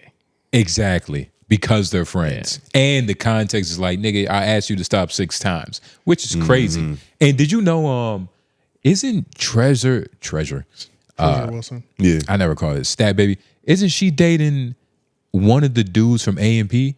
I didn't know that. Sound like it now. I don't know if he's from A&P, but he is definitely a streamer. Because he said her boyfriend streams, and I could have sworn. Let me try. And she's big in the streaming world. Who from A&P do you think it is? No, he said Clover. He said Clover, right? No, A&P. Yeah. Oh, A&P. Duke Dennis? Nah. Well, this is like weird. No, the Duke could do with it. No, no. Right, because that's how it's I don't know. Right. I'm going to try to see if I can find it, but I do know for him to say, yeah, Davis? you know, for him to, you know, she's very cool with Cashapp. You're not just cool with Cashapp. Yeah. Even if you are pretty. Maybe she's dating Davis. Maybe. Or agent. Here, let me do. I don't know. I'll tell you what I got from this whole clip just now. I don't know if they need Jess Hilarious anymore. I like the way she asked that question. It felt like the Angela Yee kind of asked. The way she teed it up, made it real kind and friendly. Yeah. And then got into a question that got him to spoke so long. And I think Charlamagne can do the comedic shit on his own. I don't think he really need the help. You think he can do it all on his own? I think, I don't know. I haven't really heard anything from Jess lately where I'm like, what value she has. This is anymore. necessary. Where it feels like she belongs. Yeah. I don't even remember if she's in the room or not. That's what I'm saying. I honestly don't remember. There's always a caveat as to why. Like in the Dame thing, Dame was just being so and so. But I mean, you could have interacted in a certain way to show your value in that moment. Mm-hmm. She could have at least been like, "Damn, Dame," like react. Yeah. Didn't even feel like she had a post in that. Ad lib it. But go. What? Go. I was about to say I feel you on that. Nobody in this room was ever a big Jess Hilarious fan to begin with. No. Like, so you think she's replaceable? Y'all all agree with that? Yeah, for sure. Replaceable, but I don't, probably easily. We thought she had good know. comedic value, and she may still, but I haven't seen much of it in the interview format. Y'all really thought? Well, okay. Y'all said it too. I said it? Yeah. that had she first got on there, we were like, she's funny. Format, because she'll have her moments when they're talking about like certain news stories. That's what I'm saying. Where she'll say some jokes and all that shit. I'm talking about the interviews aren't format. the end all be all, but definitely when it comes to asking questions, she's kind of shitty. I say that because people have been saying that the Breakfast Club interviews since the Dame one are starting to get better. It's AMP Chris, by the way, for those AMP of you Chris. watching live Chris that are wondering. It's AMP Chris she's dating. But yeah, in interview format, I've never found Jess Hilarious to be like a source or a bundle of entertainment that like I should watch. Like ever. Okay. Ever. I mean, I didn't follow her. Yeah, not me either. So for you to say that now, it's like, I mean, I see what you're saying. Okay. I don't know if you asked if is she replaceable. I mean, that's pretty much what he was saying. It seems like she's not necessary. Yeah. Maybe not replaceable, but just X'd out. If they wanted to go back to 3 and it was just them 2 and Lauren, I think it would work. I think that Jess isn't. I think there's no place for Jess in this format. Like, Jess might be entertaining. She might be funny. She might have to go back to doing her own segment, like how she was doing before she, got mad at Lauren and Charlamagne, which she probably should have.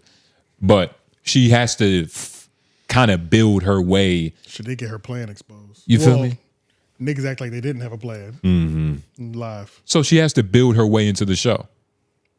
It's going to be a little bit harder. I'm with you, Lauren. I don't think it's been the same since that moment. Since that blow up moment happened, I don't think her and Charlamagne have ever fucked with each other at the same level. I don't think she's trusted him since then. I think it shows in her performance too, where I'm just finishing out my time here. I don't see a renewal in her future. I think that Charlamagne relies more on Lauren LaRosa than he does on Jess Hilarious. Yeah. And I think that's been ever since niggas tried to play with her and act like they didn't have this whole plan together, and then act like she was the crazy one in that whole situation. Envy was really hurt by her too. He was. Yeah. So Yeah, I don't think it's been the same since then. Envy was like distraught.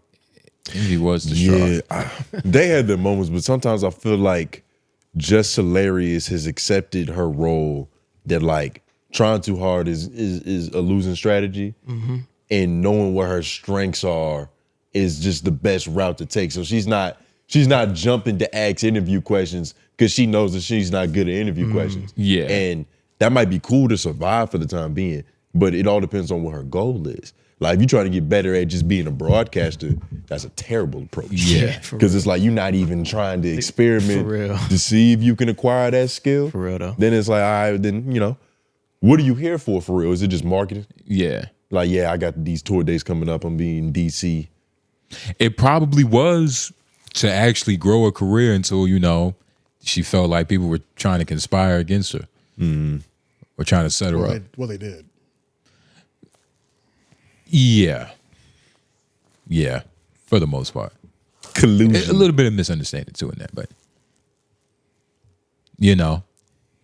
it's unfortunate, man. Yeah. I still wouldn't want. I feel like Lauren LaRosa's confidence has grown more than Jess's. Yeah. She's had to talk a lot more. Even during, I need to look up the comedian interviews, because if she's not asking questions or being like just really in the conversation during even the comedian interviews, and that's a problem. I know Cameron included her in this conversation because he brought up Corey Holcomb, and he was like, I don't know if she's still beefing. Oh, yeah. That she was like, no, she is. But it stopped right there though. It stopped right there. And now that I think about it, because I've seen a couple Breakfast Club interviews in recent times, The only thing I remember just saying on 2 different occasions is asking a nigga for a job in the movie. Yeah. Like when Marlon Wayans was there, she was like, yo, what's good with Scary Movie 19? Like, y'all got you got something? Y'all need a ghetto black woman? It was. He was like, Marlon. Was it Marlon? I'm gonna get back to you on that shit. Oh, he did that with somebody else recently. Yeah. Well, she did it with Cameron in this interview too. Yeah. Because of the Paid in Full show. Paid in Full, yeah. You said she needs to. You think she's focusing on her strengths? What are her strengths then? She's focusing on her next career. Relatable side remark commentary, slip a joke in every now and then, especially when they're talking about some shit like on a rumor mill or some dog in the day bullshit. But she knows she's not phenomenal at the questions or even reporting, like presenting news. Yeah. You know she's not the best at that. I don't know if that's true because every time she does an ISO on her Instagram story, she cooks shit. On Instagram. Still the same thing. It's still gathering research and presenting, performing. It is, but They be going crazy. And she just did another one recently. For sure, and I don't deny that at all. I can't remember who it was about though. It's definitely the same skill set, right? But it doesn't seem like she's been able to make it translate from there to here on live. Because otherwise, this whole thing about Lauren taking the job wouldn't have been a thing. Yeah, I don't think she wants to translate it. I really don't think she fucks with the room like that. So you think she's purposely dumbing down her skill? Yeah, fuck these niggas. I don't like them anyway. So what do you think was going on beforehand, before they was all beefing and she was still, people were saying she's bad at her job? We're all a team, and then she did feel like she was just talking more back then, though. Yeah, she felt more comfortable in the room. Maybe I wasn't analyzing it also, but it just felt that way. Yeah, it feels like a difference. She was happier to go to work, I think. Yeah. And then when niggas try to make me look like the crazy one, yeah, after we put this plan together, fuck these niggas. You know what I'm saying? Like, that's why continue to come and act like we all cool? Y'all just try to play me out. Especially like that. Right. So you think she's just phoning it in until the end of her obligation? I think so. Why not? Which isn't smart. Even if she really cared about her career, that's not smart. She should definitely try to stay on the Breakfast Club. Yeah, because you can't bring those kind of feelings into it. Yes, for sure. You have to keep your stock up. I don't think she had to go. But you got to keep your stock up. Because remember how big she was before she went there? She had to go. She had to go. Had to go. She came in with Jess like 8 hilarious. million Yeah. Nigga, what? Yeah. I'm not joking. She came in with like 7-8 million subscribers. But I'm saying, nigga, what? To that point and to the people that agreed to that point. Right. Because 8 million, first of all, subscribers. I was thinking followers. Followers. And let's just say that's overall.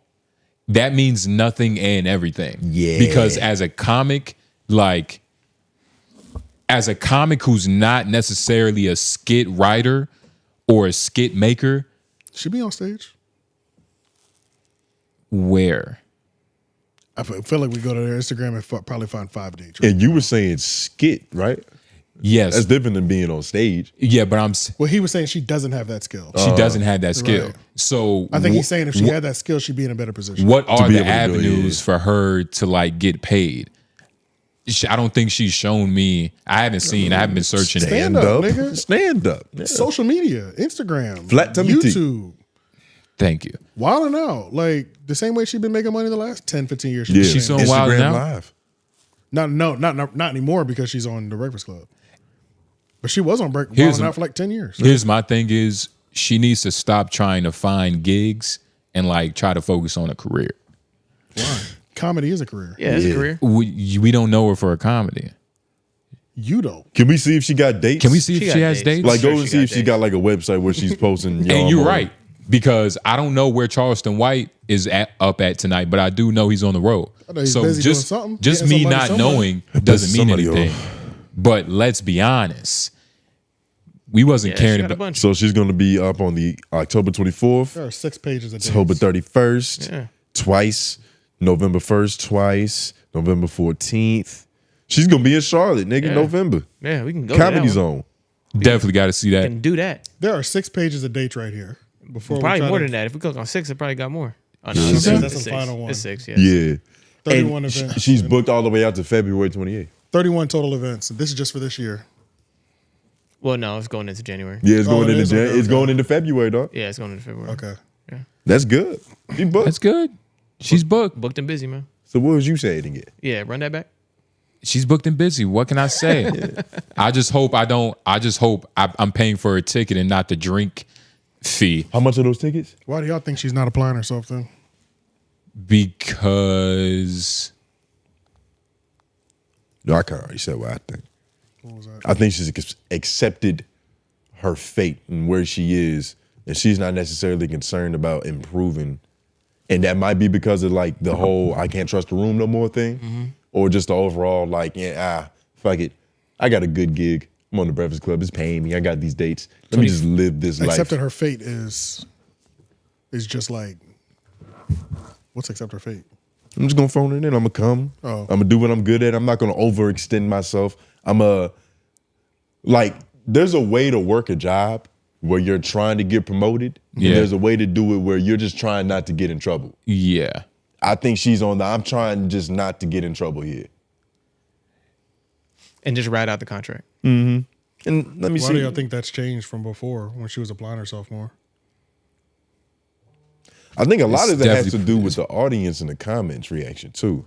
Like the internet kind of fodder, like she become that. The feedback of like, yo, she can't read. Ooh, she not really. Lauren's way better at doing this. That probably had a little bit to do, a little bit. To where she's like, let me stop. Like, if they're never gonna be satisfied, let me stop trying to satisfy motherfuckers. The thing is, she's been used to that. That's how I feel. She's been used to that. Maybe. I think it's mainly because of the whole situation. She didn't just get famous overnight. She came in with 7 million. You're used to the internet talking shit about you. Yeah, for sure, but it changes at every level that you evolve at. That's true. That's you know another what I mean? thing. Like this, she's now Breakfast Club status. Especially if you're that normally comes with a different. She was on TV for 10 years. Yeah, too. but especially if whatever your thing is. What shows? Wild and Out. Wild and Out. They all say the same thing. Wild and Out makes them puts their face card on a different She was level. on TV, but she wasn't the Chico. She wasn't the Chico Bean. She wasn't the Carlos Miller on that motherfucker. And it wasn't a narrative. She was one of the star women. For sure. And so she didn't have I would a say narrative. Jess Valentine, the white girl, is probably the main female, but she's probably a close second. This is Like when you probably think Wild just and this is probably just his first time being in a predicament to where the world is like, yo, there's another girl that's better at what you do than you. She should have that spot. That's a weird position to be in, like, especially when that's not even your sport. That's not even your primary when you sport. don't care that much, but you do want it. You want it because better want it. otherwise you wouldn't have tried. Because that's also going to help her, just her overall career, staying on the Breakfast Club. She has to try to stay on the Breakfast Club, no matter what. I think it would be bad for her. At all costs. You think it'll be what? I think it would be bad for her if she doesn't try to stay on it. If she leaves the Breakfast Club, Y'all about to say, y'all are kind of saying two different things because you're saying phone it in until it's over, right? No, With the I'm saying that's contract? what I think she's doing. I'm not giving her advice. Do you think she's phoning it in until like she's done with the contract? Or you think she should stay, like he said? You asking me, you asking him? I'm asking him. I'm asking you. Oh, because you was looking at him. Yeah, like do you think she should phone it in and then try to stay? Because he's saying she should try to stay. That was the Try to last thing he stay. said. I think it is better for her to stay. Right. She'll survive without him though too. But I think it's better for her to try to stay. And I think she should. I don't think she should phone it in. I think she should try to make the improvements that she thinks that she needs to in order to feel more comfortable in that room. Yeah. But if the trust is gone between the crew, that's a way bigger issue that comes before any of that other shit. Yeah. Like, because it don't matter how good she is. If she Yeah. don't fuck with these niggas, she's not even going to try. and I don't know how her life has been. If she's been living this like kind of freelancer comic stand-up life, then this whole corporate thing, getting up every She said day that. She did say that was a battle. and having Before she like started. having to like people that you work with because of the base of that you're gonna see them. Like that's a weird concept to a person that's been getting money on the road. So like that chaos compared to structure is different. Exactly. She's a mother now though. She's a mother now. She was a mother before.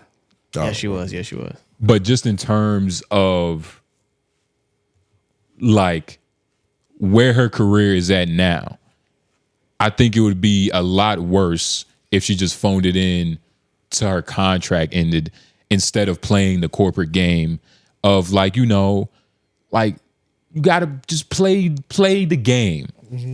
But I mean, everybody she's working with now is used to that.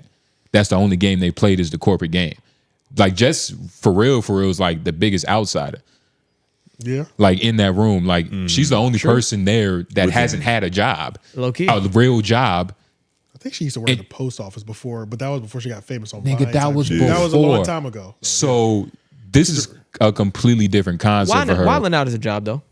It damn sure is. But but you want to know? It's a seasonal thing too. It is. Because I think they go hard for like a month or two. That's true. And then they're off for the rest of the year. Yeah. It's a job, but you know. It's just an intense like couple months, and then they're free for the whole year. Then they come back for a couple months, record the next. A stressful job too, because you don't know if you're even going to get a call back. There's some real Monday through Friday. And they're not 52 weeks a year is outside of your vacation that you take. They're making SDR salaries, like a sales representative salaries. They're not making. She actually has a PTO structure she got to stick to. Right. Like I can only be gone for so many days. Right. Nigga. Yeah. That's different. Yeah. But Jess, if you're listening, just try your best. If it's true that you have been feeling away ever since, they try to collude against you to get her out of there. What was they colluding? It wasn't that they were colluding against her. It's she did the Instagram live, and she said in text message, she did a lot of that to herself though. She said, bro, you told me to do that. Like you told me to do that. And then when I do that, and then I pick it up on the next day, like I'm continuing the plan that we put together, you're acting like you have no idea what I'm talking about. Yeah. And you literally told me to do this. She did a lot of that to herself though, just bringing it to the internet in general. No. That was the part he said to bring to the internet. Oh, that was the whole point. Yeah. She's like, nigga, in text message, you said, say something. Yeah. To cause that little ripple. Yeah. And then we capitalize on this shit later. Exactly. She already felt some type of way. Then that day, niggas was acting like. Who's right in that moment though? Yeah, if I say something online and you say something, but then you say more. Yeah, you say a lot. Yeah. I don't know. Who's right? Yeah. I mean, y'all are both wrong. Okay. Who's right? Y'all are Jess both is wrong. well. But somebody took it a step further than it. Charlemagne is wrong. I don't know if we took it. It's kind of hard to say if they took it. You enable it. We just had this conversation on LOI. You enable it. Mm-hmm. It's kind of hard to say. I said they're both wrong. Well, it's a little hard to say like who took it further, just because we don't know how much colluding went. Yeah. To you know what I'm saying? Mm. Like if I say there's one thing, it's like, oh nigga, we didn't plan that. You know what I'm saying? Yeah. That's kind of hard to tell where the line will be drawn in the niggas plan it that they made up. You know what I mean? Yeah. Depends. But that's interesting. But nah, man, she's Great times. That was a highlight of this year for sure. Yeah, man. It's great. I don't know, man. I enjoyed this interview. Shout out to the Breakfast Club for giving me an interview that I like to watch. That and Dame Dash. I thought it was a really good regular interview. Honestly. It was a pretty good regular interview, yeah. I'm saying, like, it wasn't anything crazy from it, but I enjoyed listening to it. Mm-hmm. If we got a little bit of time left, we can see what he had to say about Dame Dash at, I think, 23:30. Come on, AJ, you know you want to hear this. Yo, does Cameron kind of sound like Busta Rhymes? Is that all you get old in New York and you eventually sound like that? I was wondering what we're going to talk about with this. Just hilarious not fucking with the Breakfast Club hits, though. Mm-hmm. Yo, stop thinking so menacing. Well, it's like, I mean, if we're being smart about it, we got to think in terms of content. You know what I'm saying? For sure. So, like, when I watch this interview, I'm like, this is a pretty mature, good interview. Mm-hmm. Yeah. Where's the content? What do I sell out of this? Or do I just say, I just thought it was a great interview. You should watch it if you like these people. I mean, if that's how you feel, then you know say what I'm that. saying? Yeah. That's guaranteed flop, though. We can do good reviews.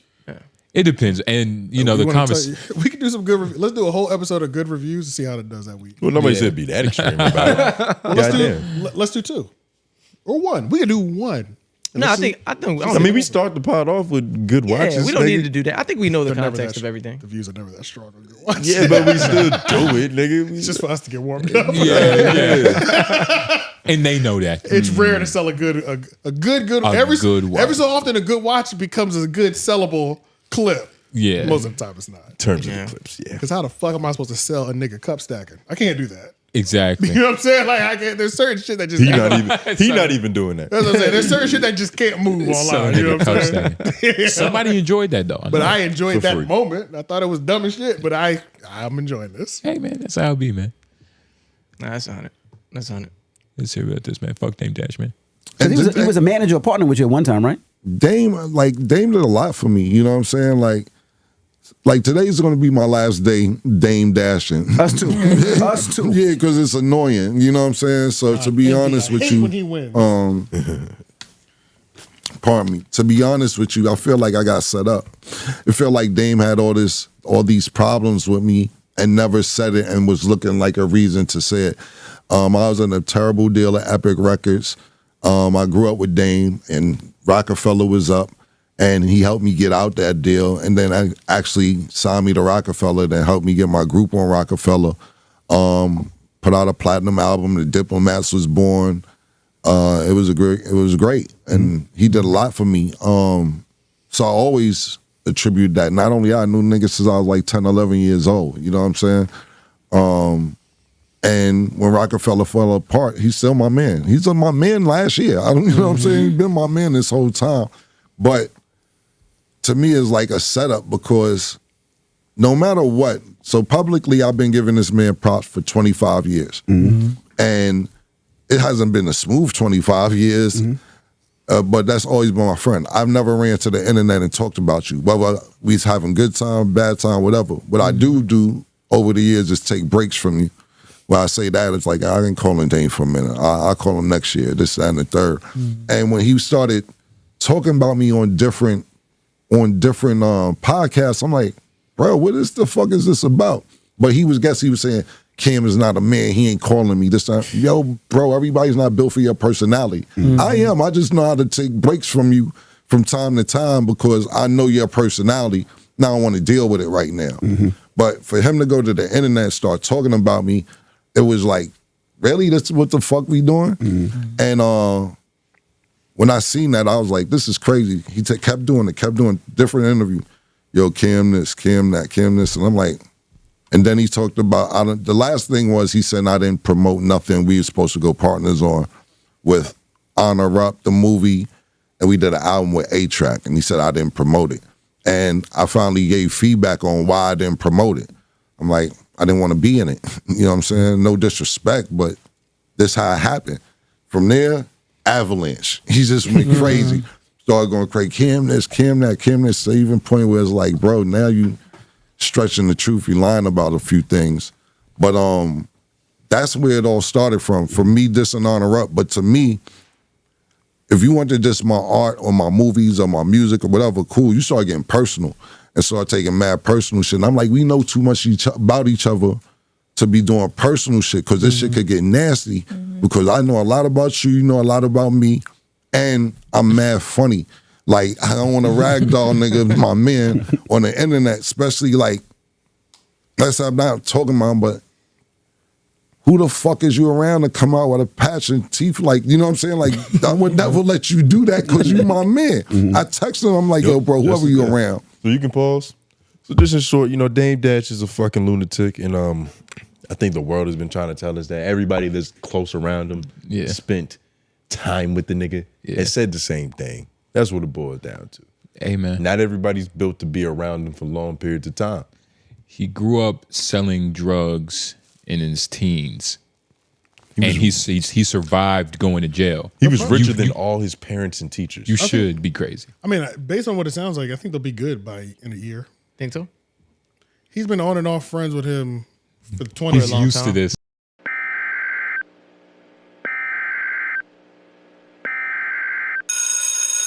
All right. We are here in the building, people. It's hashtag office hours. Yeah, y'all made it. Again, we barely made it. Apologies for the, apologies for the thunderstorm interruptions. Like we said, you've had a plethora of interruptions. Yeah, a couple interruptions. It's been like 4, right? Yeah. Yeah, this is the 4th one. Yeah. But hey, man, we getting through it. Y'all got through it with us. Like the video because you made it here, and put down below your hashtag office hours so we can read it next week. We're about to read some comment sections from our well-devoted fans, supporters, who, drop paragraphs. Who is this? Jay Vicious? Yeah, he about of course. That. Yeah, you know who this is. Come on. Oh, God. This doesn't stop. Hashtag office real hours. Coming through with the real questions. Shout out to homeboy Jay Vicious. Lauren, be sure to keep track of the questions he asks, because sometimes when these shits be long, I forget. We should We'll pause. We should just stop and answer as we go. All right, I got it. As the office hours, I recently saw an article that said there's an increasing pressure for the Twitch CEO to resign because apparently a streamer gave birth live on Twitch. Whoa. What? I saw it. You saw it? I saw it. Not live, but I saw White woman? White woman. Her husband was there. It was in their home. They had what do they call the older women? A midwife. A doula or a midwife. Or whatever they Black call it. people call them doulas, though, right? Doula, because that's really some African spiritual. You know what I'm saying? Real 5% talking. I ain't never heard a white person say doula before. They don't say it. But they had an inflatable pool. I didn't see any coochie. Right. You saw baby? Was it like top half type? We just see her head. So like she's wearing a skirt to where she's actually doctors covered. are all up in it. Well, no, she's squatted position, wearing a skirt, hunched over like the couch or something, pushing. Damn. That's what I saw. Screaming, That's dope. just screaming. My question is, in this space of streaming and podcasting, where content is everything, where do you think the line should be drawn? In other words, as an industry that y'all operate in, do you think there should be more censorship and limitations to what the content can be about? All right, let's stop right there. If I can see a mother breastfeed, I should be able to see a baby come out of a vag, right? Yeah. Are they still letting that For fly? science. You can go to YouTube. We can watch it right now. Yeah. Well, we're not gonna put Instagram it on. But let's just see if it's on there. Because I do remember when Instagram was going wild with that. Yeah. But then I remember there was this one chick and she had a fake baby, but one of them like $10,000 babies Yeah. where the nigga looked real. Like the baby looked really fucking real. White woman holding a chocolate nipple. What was that video where the dude was shaving his butt though? Remember they showed that? No. We talked about it on here because he was shaving his butt. He was shaving his ass. Yeah, I remember Was we he talked shaving about his it. We butt? talked about it. It's something that was like a TikTok video or something. It was a YouTube video because You talking about lower thigh? No bidet. No, his butt, bro. Because I think it was the Penguin. What's his name? Penguin Zero. What's his Moist name? Critical. Moist Critical covered it. We were covering his coverage of it. And then we looked it up and it was still available because he was like, it's been like 3 days and it's still up, y'all. Like, I can't believe this shit's still up. Yeah. But it was because it was a tutorial, it was allowed. But it was like the dude shaving his butt or some shit like that. I can't remember. It was something crazy like that. And that's the fine line, right? Like, I don't know if there's nothing. Oh, that's her. That was real? Yeah, they're not really showing for real though. They don't seem that Yeah, way. because there was a point in time, especially on Facebook and Instagram, they were showing nipple before the baby even latched. Yeah. Like, Nigga, sometimes they flick it around and like let it leak real quick. Yeah. Then do it. I don't think I should be able to see breastfeeding on YouTube. Yeah, that's between you and your wife, and obviously, Yeah. who runs that situation? Yeah, but it is fucked up though for like first time moms.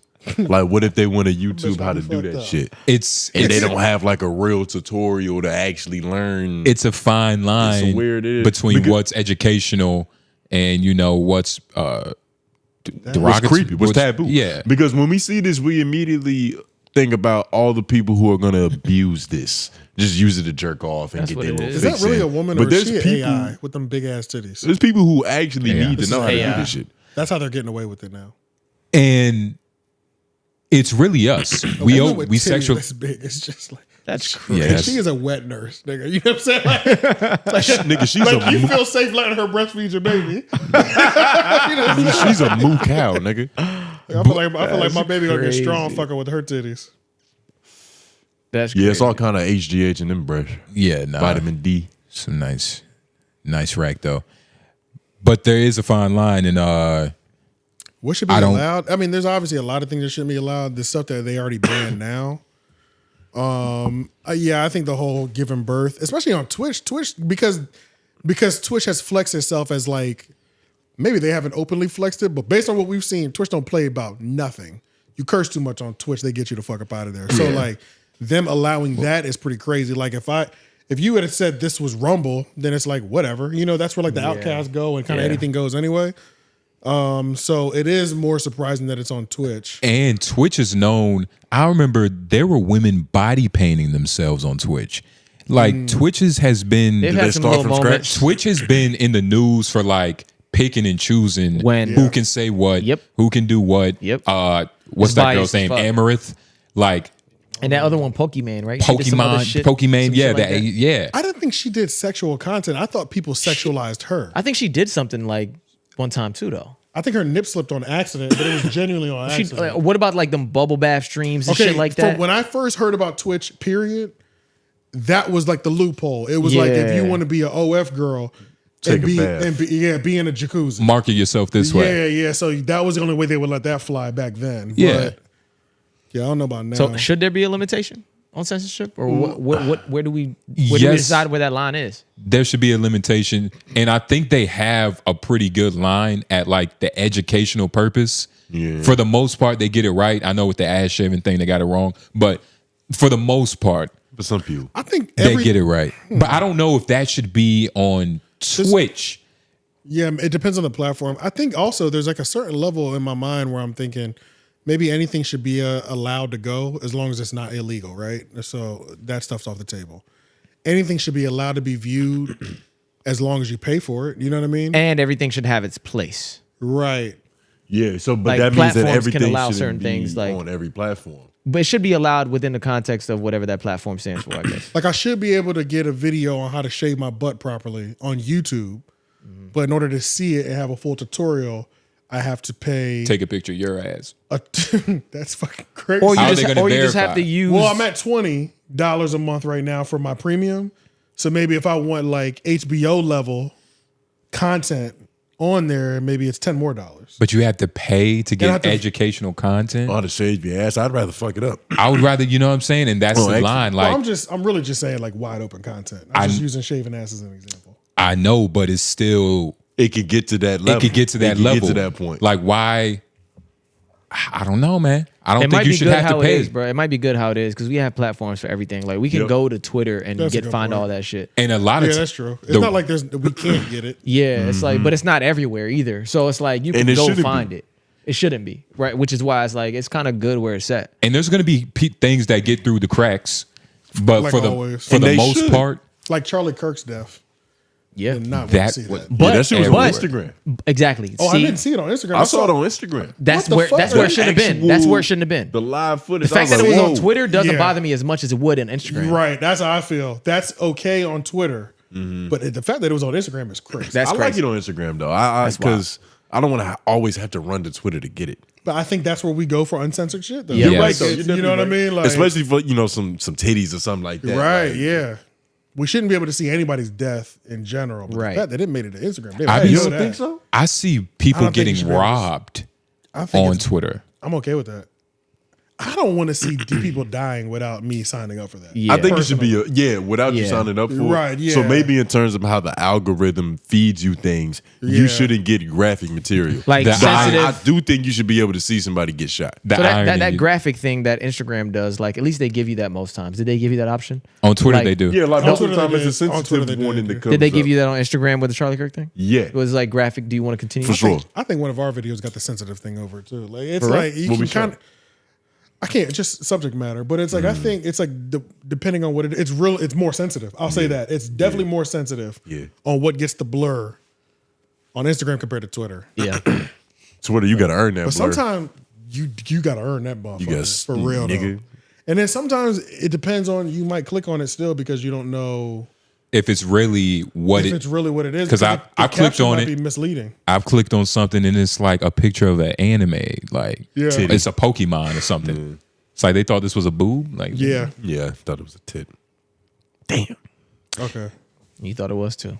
But second stanza on the M4 versus Mona topic, I think two things can be true at the same time. While it took me a long time to admit M4 did improve or did provide some value to the JBP due to her being the unspoken antagonist, plus her wild takes. But Mona is simply a better podcaster on all fronts. Plus, she actually stands on her business.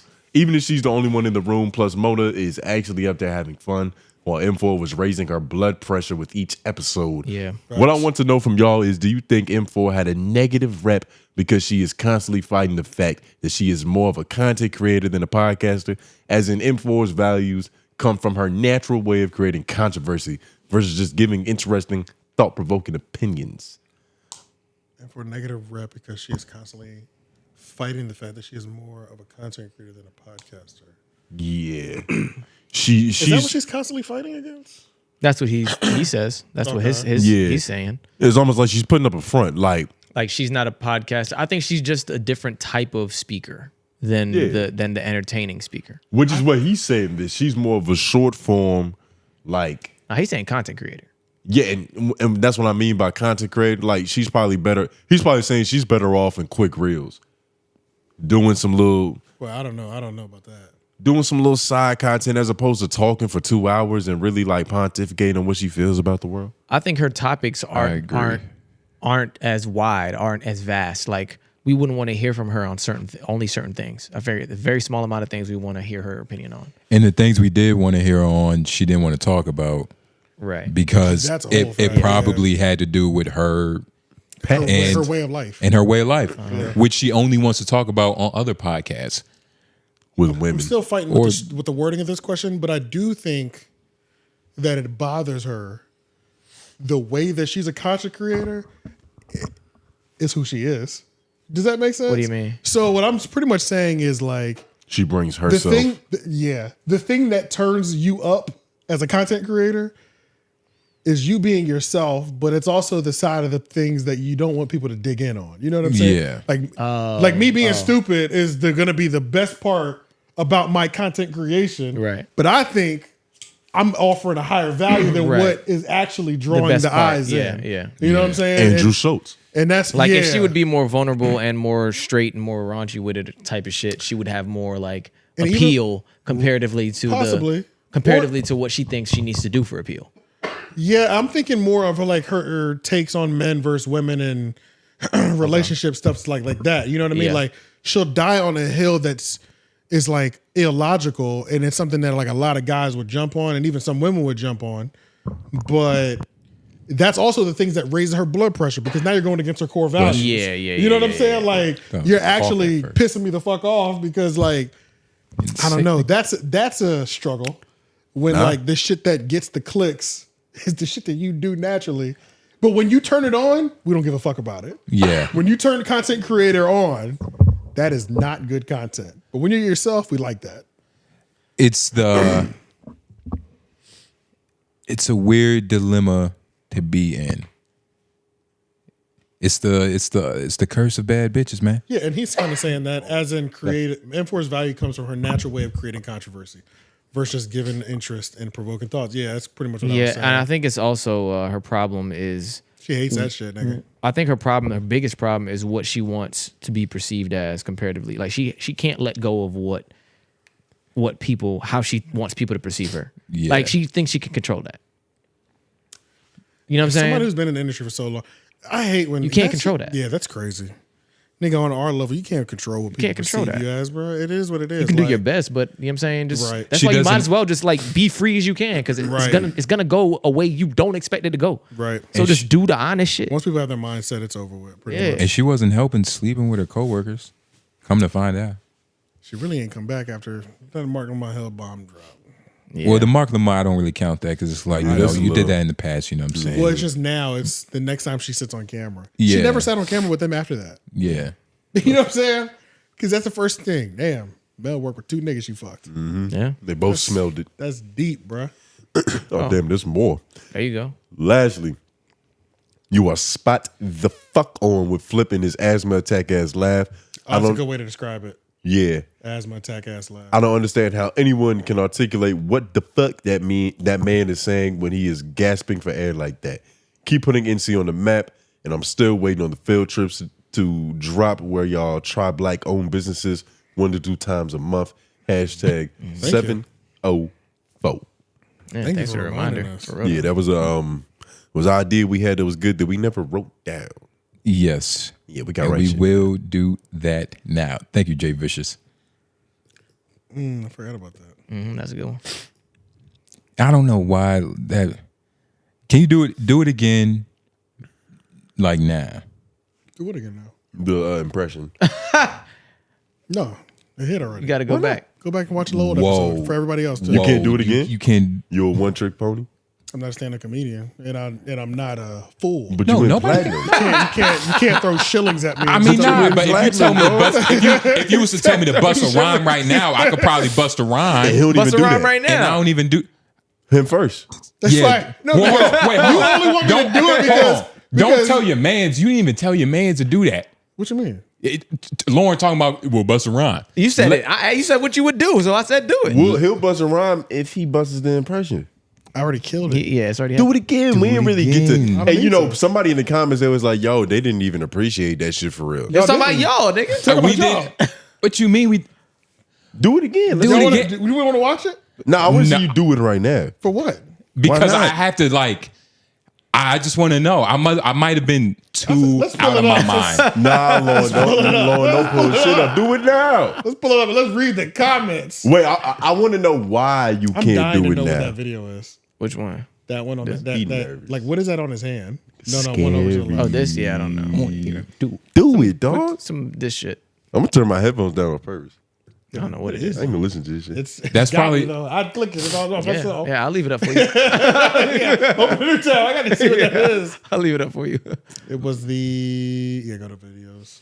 Nigga, do it now. It was the main one. For what? It was this. It was the main one. Yeah. It'd be quicker. We got to go here and sift through this fucking video when you could have been did it. Could have been over. Did they Nobody timestamped it. Nobody timestamped it. Yeah, it went platinum and nobody timestamped. Just half the comments are dominated by the love of it. They couldn't focus on timestamping. They was laughing too hard. Make them laugh again. Yeah, I want to. Yo, encore. Damn, forgot how many comments this shit had. This shit went triple platinum, nigga. They not all talking about that shit. Yeah, how about Nigga, most of them are. Most of them are. Not a good amount of them. Zoom in. What they saying? Well, a good amount of them talking about it. Yeah, just search platinum impression. Max Zero is live on Twitch right now. Make sure y'all subscribe to FMax Twitch. Shout out to that boy. Shout out to Mac. Just went live. What is he doing? I be clicking his live as soon as it pops up, but he always has like a countdown. Yeah. And then I sometimes, You most gotta of the leave. time, I don't come back. Yeah. I be hoping I see the nigga as soon as he's there. If I don't see him, I'm out of there. I'm gone. I just hate that half laugh shit. I know what you mean. In the middle of the convo. It's just he can't stop laughing to finish a statement. Yeah. I really despise it. It's a lot. yeah. Say, shut the fuck up. Now, I hate that shit. Yeah. I hate it, bro. It's like, I don't even know what he's saying. Once that starts, English is just gone. You lose him a little bit. I'm like, okay. I'm always amazed about how everybody else follows.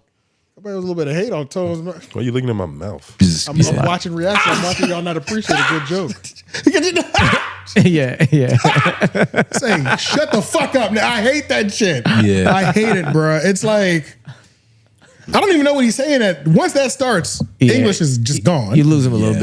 I'm like, okay. I'm always amazed about how. In my mouth. Lauren, why aren't you busting out laughing? I was. No, right now. I was laughing in the moment. Right now. Well, it was. So he has to do it again for you to bust out laughing like that. Yeah, right? He has to do it again for you to bust I think it's because out y'all just don't laughing watch right now. JBP like that. That's probably why. That's really what it is. What do you, nigga? I know a flip do. I've heard I'm him just laugh. trying to. Heard him I'm laugh. just trying to laugh. I love laughing. It's not a I wanna laugh shot. now. It's not a shot. I'm just saying you probably don't watch that. I want to laugh So, now. You just not making this Man, good. you playing, man.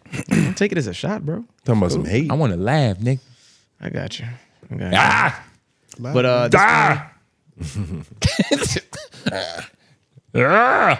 pull up the clip. But what are you saying?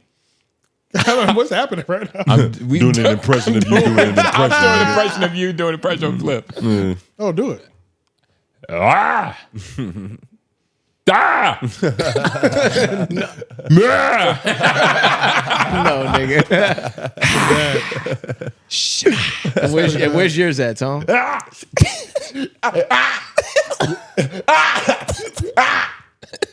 AJ doing Queen's Flip.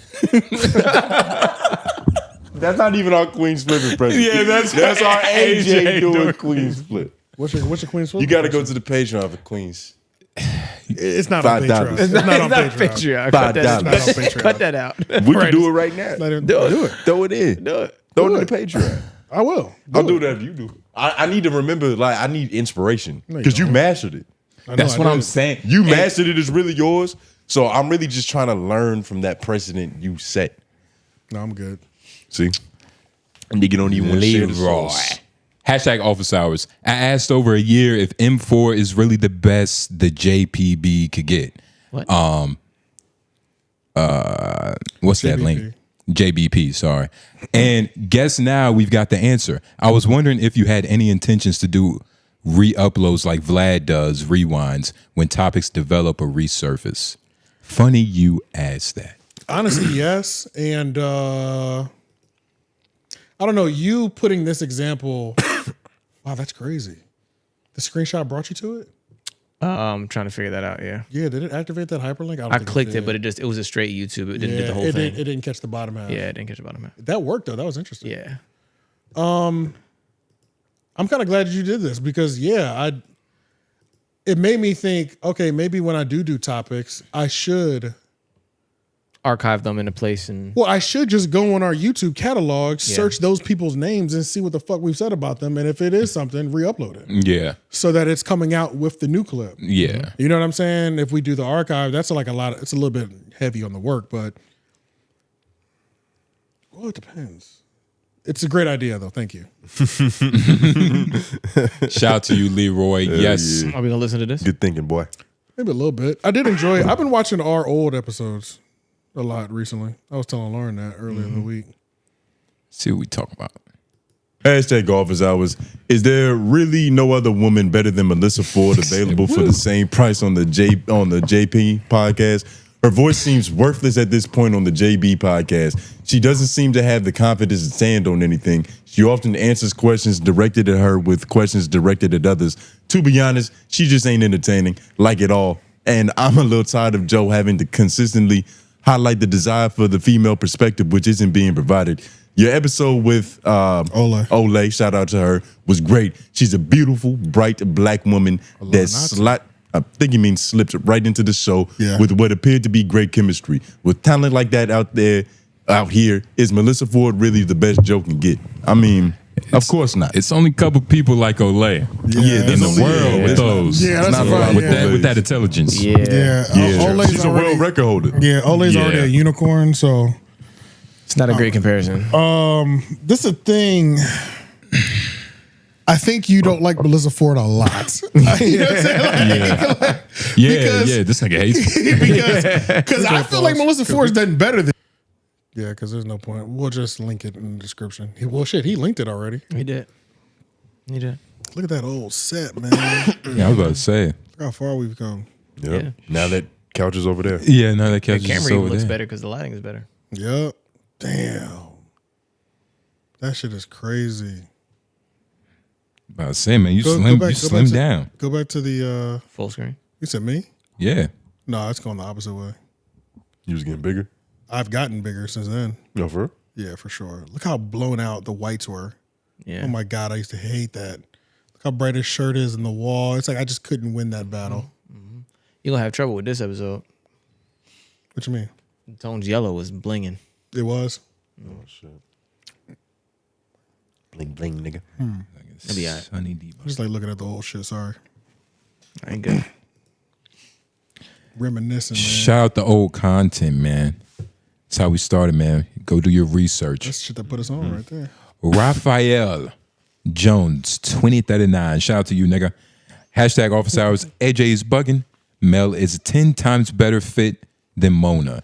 If you hated her takes, or she not created a pocket of I'm gonna just read. If you hated her takes, and she not she created a pocket for jokes, agreements, and different topics that the pod haven't had since she left. Mona just randomly talks, and it's a hit or miss. There hasn't been a rewatchable episode since she's been missing. It's not like the same nigga from before. Yeah. Oh, it's not though. Nah, it's not. That's super extreme. 10 times better fit than Mona. Hey, look, man, I'm gonna be real with you. I don't think anybody fucking agrees with you, and that's why they're not looking for you for advice. Goddamn. You talking about Raphael? Yeah. What are you talking about? Jesus. Yeah. Nobody comes to Raphael for advice. Shut down the nigga's whole credibility. Raphael. Damn. Come on, don't let AJ do that to you. Yo, that's crazy, dog. Was it? You can't. It's not great.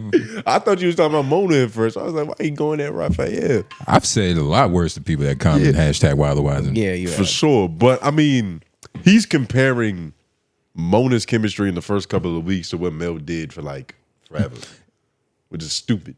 Well, in that, that's how we have right now. You kind of can only compare it to that. So don't compare it, or at least compare Well, like did earlier. M4's first couple of episodes to hers. The fact that you think you We can compared it last compare week. with that short time span means there's a problem. Bro, we compared it last and week. Mona's What are you talking probably about, better bro? than Well, no, the problem is the internet, and we always just gonna pit motherfuckers against each other because Bro, it's cool. we did it last week. What are you talking about? We compared. Yeah, You was here. I said the word we. I'm talking about both of y'all. I'm talking part about of him the specifically internet. too. Oh yeah, I didn't deny that shit. Yeah, but that's what's gonna happen. Okay, so we're foolish for doing it too then. I think one person's a better podcaster, obviously. So I don't care if it's 2 episodes or 10 years of episodes. She's always going to be better on a podcast than her. Yeah. M4. Unless you're looking for a piece that fits what I think M4 specializes in. Gossip. Yeah, but Woman's just because bullshit. you're good doesn't mean you'll fit in. Like Yeah. you do have to fit in with the chemistry of the show. I think she's fitting in great. But they're both girls, so women fit in that most spaces great. I do think she's still trying to find her perfect spot For sure. because there are moments where I know he's talking about, but it's Takes really time. not bad and it doesn't take away from the show. Like she learned pretty quickly how to stop that. I think she did that on like the first episode. Yeah, yeah. The second one. She and called the then, ninjas out. Yeah. I don't know. She's solid. She's made me laugh enough already. You know when people be like, they was trying to make it seem like Joe was bad for not giving her like a spiel, and like how to integrate into the catchphrases and shit like that. Whoa. I didn't know they were giving I didn't. shit for it. They're trying to. Yeah, nah. That's supposed to happen. She can't learn any. She that's can't how I learn feel. everything in a day. Nigga, swim or drown, nigga. Yeah. It's the big leagues. You know what to do. Yeah. Figure it the fuck out. Her calling it out was her swimming perfectly. It was. Was Honestly. her Michael Phelps? Yeah. She was Michael Phelps out there. Nigga was treading water and started winning awards by the end of the episode. Yeah. So Hey man. I mean, hey, Mel is 10 times better than, okay? Hey, shout out to you, Watch Raphael. Hot and Bothered every week. You support that shit. Please leave another hashtag office hours. Don't let AJ. Always leave a hashtag office hour and tell me how Hot and Bothered is doing because you're going to be keeping up with it since she's so good. Yeah. Shout out Leak. Hashtag Office Hours 1. Can y'all have Lauren read this since he's the best reader? Tone at a distant second. Surprisingly, Master Menace and the Noble Leader read at the same level. Not 2. true. What are some jobs y'all consider 9 to 5s? And 3. What is a job you would never do no matter what the pay is? Keep reading. No, I thought we were just answering one at a time. Nigga, AJ's doing flip laugh was crazy. That should be a drop along with Kawhi Leonard laugh. AJ. Damn, it was that good. Okay, I'm giftable, nigga. No, you But didn't you can't do believe it in again. that. I can do it again. I can do it 100 times. in a Do it row. right now. I don't want to. You Exactly. have. Wait, hold on. Everybody loves it.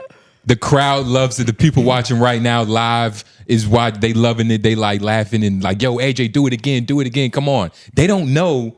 You might do it again. I actually don't think it was that good.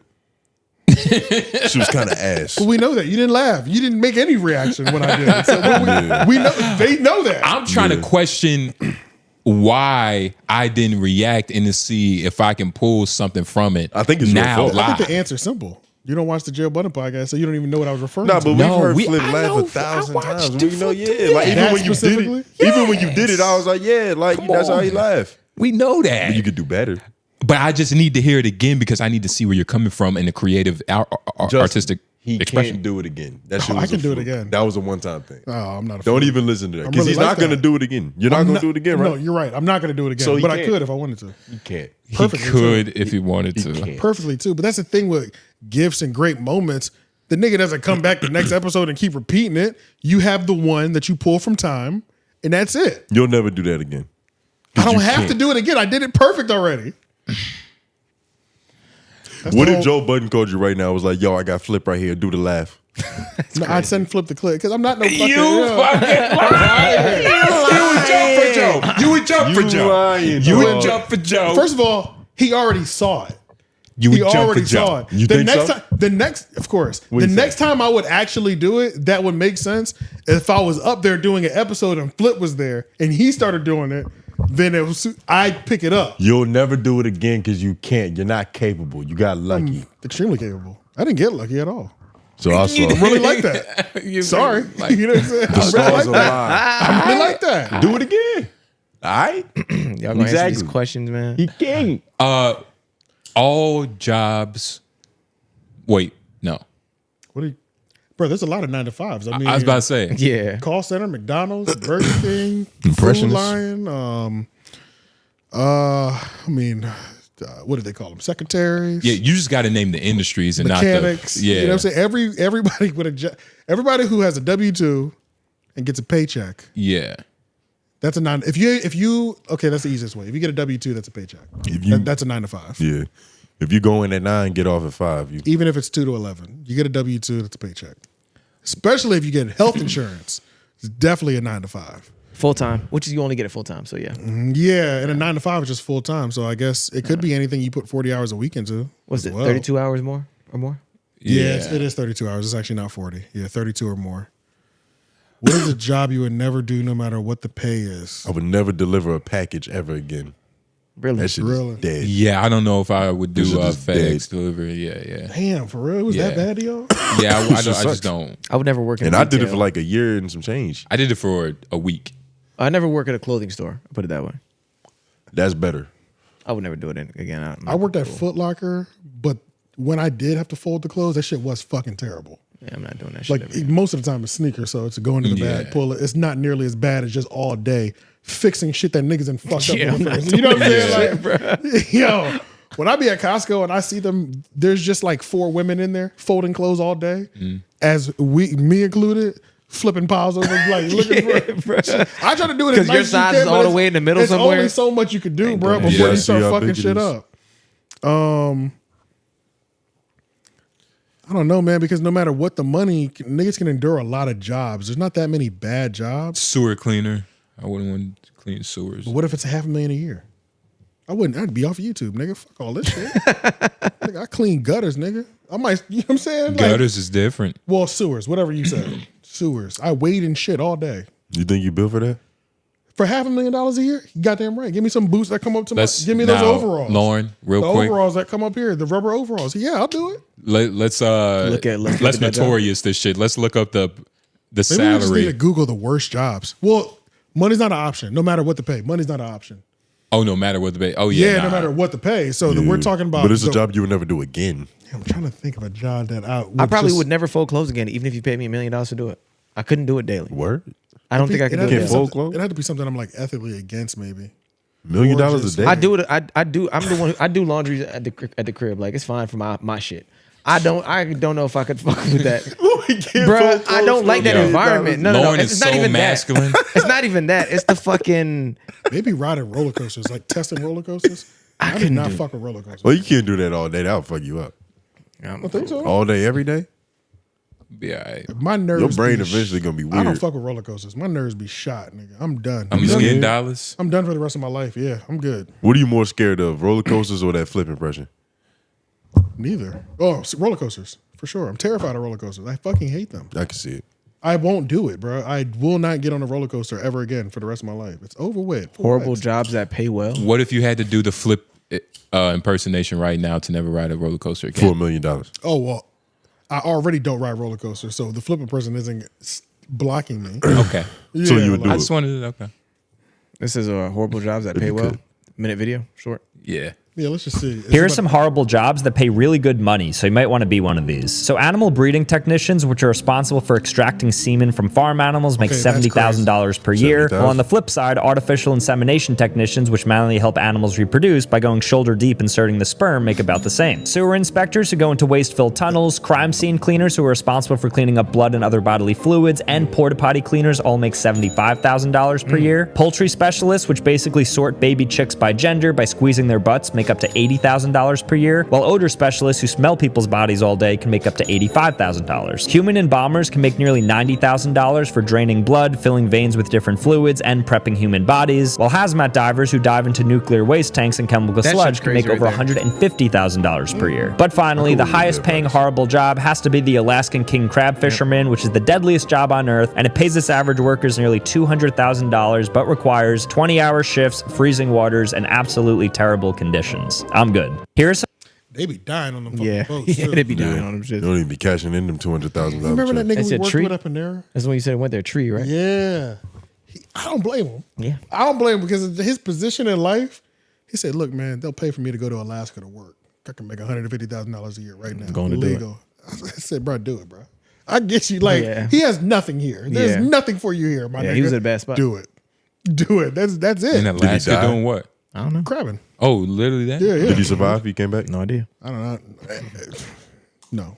He's not the type of nigga to be on social media anyway. Yep. So it's like, who I wouldn't be knows? surprised if he. I hope he's living good. Yeah, I hope so. Put his years in. I rocked with him. He's happy. I rocked with him, man. He was a cool dude. White guy? He was. Nah, black dude. No, black dude. 150,000. God damn. Had a Him wild, and his wild girl, relationship he with his took- girl. They both Yeah. worked there. That's dope. That artificial insemination, sticking your hand in a cow's ass every day. It's crazy. 70,000 With cow's pussy. Yeah, either I mean, you way. give me the right Yeah, nah. protection. That ain't that crazy. I would jack off a animal. I wouldn't do the whole sticking in though, because that's two separate jobs. Yeah. So you'd rather jack the animal? I'd jack the animal. Why? Yo. I'll squeeze the duck's ass too. But why? The chicken's butt. So you'd rather Yeah. jack off a horse? Then like, put your Well, it's hand in not a just vagina? horses. Don't but I name mean- the animal with the biggest fucking dick. Well, So I mean, you you said would do jack it. off. I don't think you could jack off I another would. animal. I would look. I Wait, don't but know. why? Is there a reason? I'm just saying, out of all of these, like I'll Out of those jobs that they yeah, listed. I'll But probably you could've clean the put your sewers. hand in Which one you think? You Nah. just have like a more natural talent? I think that's a lot more Say masculine. of a mess to clean up. What is? Hand in there. Then jerking I've seen the something videos off? and then they pull their hand out. They hold be on. having With gloves the that go whole- to their You're not shoulder. actually touching it. It's really a machine. It's like a sleep. You got to guide it in though. You gotta guide it It's a in. machine. If it slips off, you might have to jump start it a little bit. They did that on Jackass, and then the whole thing was they held the fake pussy, Yeah. guided it in, and then when they got the fluid, they drank it. I mean, this is Jackass Yeah, too. that was bad. Yeah. That was on Jackass. One of the movies. I can't remember. Second one. Or something like that. One of them ones. I mean, I- but it was that's a bunch of people crazy That's one. what they do on those movies. You know what I'm saying? And they probably got paid a lot more than 70,000. Yeah, no, I'd rather put like the mummy shit. What was that? The dead bodies? Yeah, and bombing. A mortician. Yeah, bombing. Yeah, mortician. Yeah, I'll do that too. I could do that. I don't think that'd be that bad Yeah, especially because for they're dead 90,000. already. You know what I'm saying? They I don't know if I they want- dead. Crime scene Would is you clean that crazy. shit up? The crime That's- scene that's kind of crazy. fucked I me would up. still Yeah. do it though. The crime scene one, there's only so much I can see. Yeah. Word, There's only so word. much I can see. Yeah. You walk in on enough like babies, children, just Chopped dead, up, shit like just that. graphic scenes. Like MS-13 Yeah, type Yeah, I'm shit. good on Like, that. yeah, I'm There's only so much of that I can see. So I can do it, but I think there's a breaking point. Often is for that sure. happening though? Well, you know, Depends on where do you live, though, Yeah, too, you you know what I mean? firefighters Like, see a lot of shit. Right. Yeah. Oh, yeah. Firefighters see a lot of fucked up shit. Ambulances, just first responders. First period. responders. Yeah. People that can get there You first. see the worst of that shit. Most of the time we're driving by, they got some shit set up around it. Yeah. Or they got the worst of it hidden or clean. But yeah, first responders, that crime scene build up. I remember I was watching like a YouTube video about a crime scene. Nigga killed himself with a shotgun. Like not a buckshot. Had a couple shots in it. But long story short, blew the top of his head off. It was stuck to the ceiling. Sheesh. So you clean the shit like that up. Mopping the ceiling. I think there's only so many things you could do. You could see like that before you start really getting fucked up. And you see, Or I you just get used I to would it. do that before I go. I do the diver underwater. No, that shit is insane. I wouldn't do that. I wouldn't do Go that. The nuclear dive shit? underwater, With nuclear hazardous material? welding nuclear materials. Yeah, I'm no, cool. Waste I'm good. It no, almost kind of look fun. no. Nah. Rather fish for crabs. Nah, you really might die down there. That's why you're getting. That's a real hazardous job. Yeah. Real hazardous job. Yeah. You might contract some non-known disease, some shit that nobody knows. Yeah. Fucking with nuclear waste. I ain't fucking with that. Can't do it. Cool. Not doing that. This is for $1 million. This was on the last episode, so we couldn't have answered it. All right. So you should read it because you ain't read nothing. Well, that's not how I'm fucking tired, nigga. that's not how we've allocated things on this show. Been reading all day. You ain't been reading nothing. Take it over. Man, hashtag Office Hours. Schultz is back. And once again, he's copping pleas for whiteness, acting like he can't understand why so many people don't like the turning point dude, Charlie Kirk. Why can't white folks just admit they like him and that he's racist? Instead of trying to convince me I'm wrong and need to watch the whole video for context, I know a dog whistle when I hear one. Yeah. It's partly a dog whistle, but I also think that those people that are talking to you, Mike, that's how they rationalize even fucking with the niggas. Yeah. Like most people have some kind of code. Like they don't just be outright racist. They be justifying that shit. And this is their justification. So should we not call it out? No, we should definitely call it out. But he's asking, why is this happening? Like, how could they even think this way? Yeah, nah. That means nobody called it out on the Brain Idiots. Alex, Charlemagne. Was Chris there? I don't know. Chris is probably there. Boy, Alex the only black one, so his voice the only one that matters on this conversation. I feel like if you would have called, that's true. I feel like we should have. Somebody should have, but I feel like the problem with it is Andrew would have got defensive. Yeah, I don't think he would have. It would have been an annoying thing to deal with, I think. Yeah, and I don't think it was out of fear because Chris be pushing back. Like during that campaign, when Kamala and Trump was going on podcasts and all that shit, they used to go back and forth all the time. So I don't think it's a fear of giving the nigga pushback. But it's also probably like, it's his first day back. They like, let's let Andrew play. Yeah. But that's what I noticed about Andrew. Andrew defensive makes for bad podcasting. Hell yeah. When he gets defensive, it's bad. You don't think like bad for conversation? Yes. Is it good entertainment though? Or is it like bad all around? It can be good or bad. I've seen bad entertainment from it. I don't know. It's good if we want to make a YouTube video about it, but like that shit is not good, bro. That should be bad. Like when a nigga is be like defensive, because then it's. I haven't seen it in a while. He'll just overtalk niggas when he's defensive. It's not good, bro. Normally when niggas just feel like they're when they're talking from the ropes.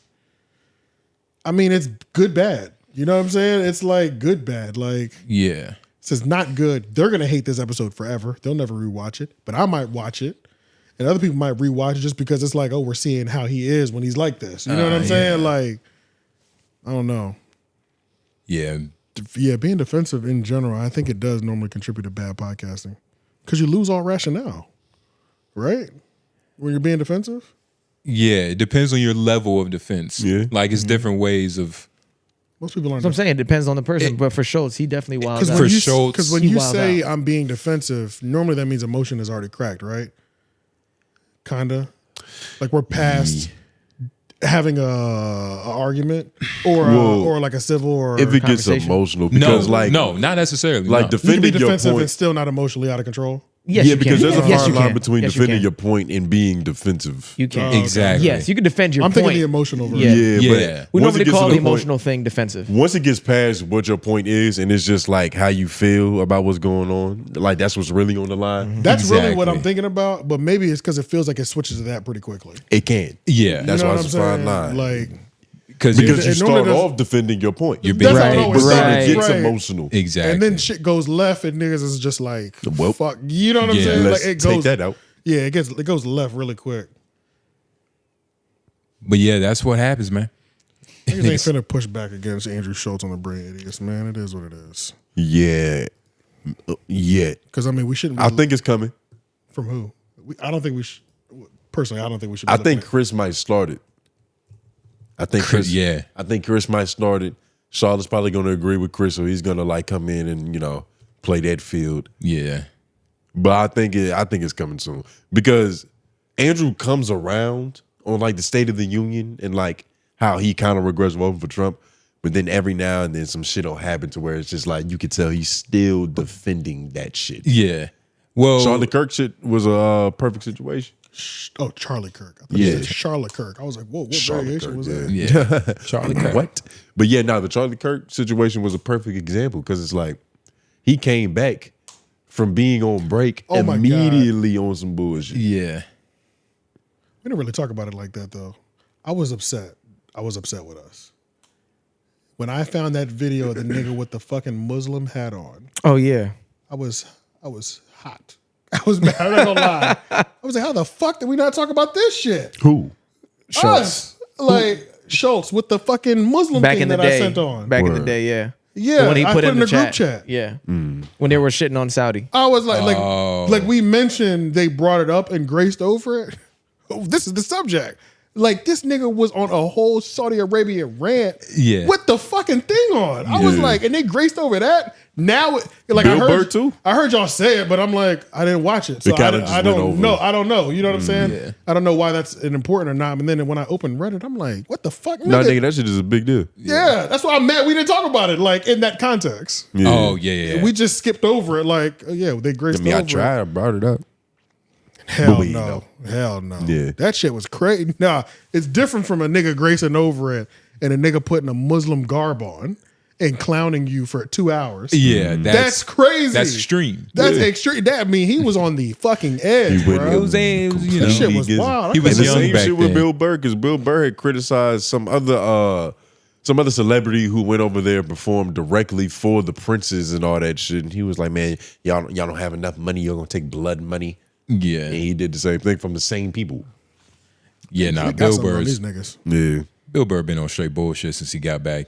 He's done a couple podcasts and even like a late night thing that Ari Spears said some real shit about him. Who's Around that? everybody, all the comedians. that did it. Yeah. What is that?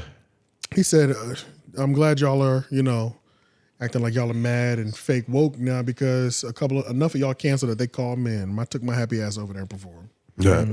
Because he's like, how the fuck? We knew you. Yeah, and then he was like, and you like, since when are y'all the moral high ground of what a country does with their citizens when we're just as bad? Like, we don't have a clean track record in American history. Exactly. And shit like that. You know what I'm saying? So like, you over here trying to catch this moral high ground like you really give a fuck when we represent everywhere we go a country who's paid everything in blood. For sure. You know what I'm saying? So And the like, only caveat is that you can't talk about that country while you're in there and hurt your highness while he's in there, or you're gonna get beheaded.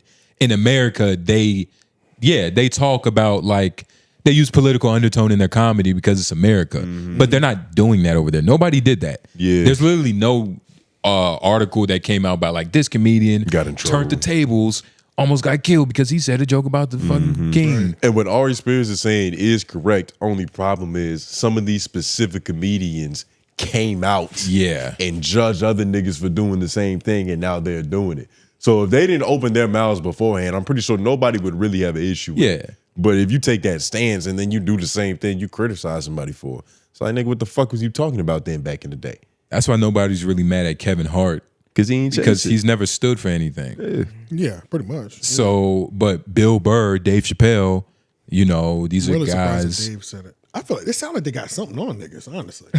The way that they got all these niggas up there. Yeah, like Yeah. it just seems odd. That all these niggas would do it. Yeah, you know what I mean? That just seems so odd. And it's like, obviously, the pay was high, but why are we all just on the same page? People who had strong stances before. Yeah. That we're going to do this. They don't sound... Everybody got a price.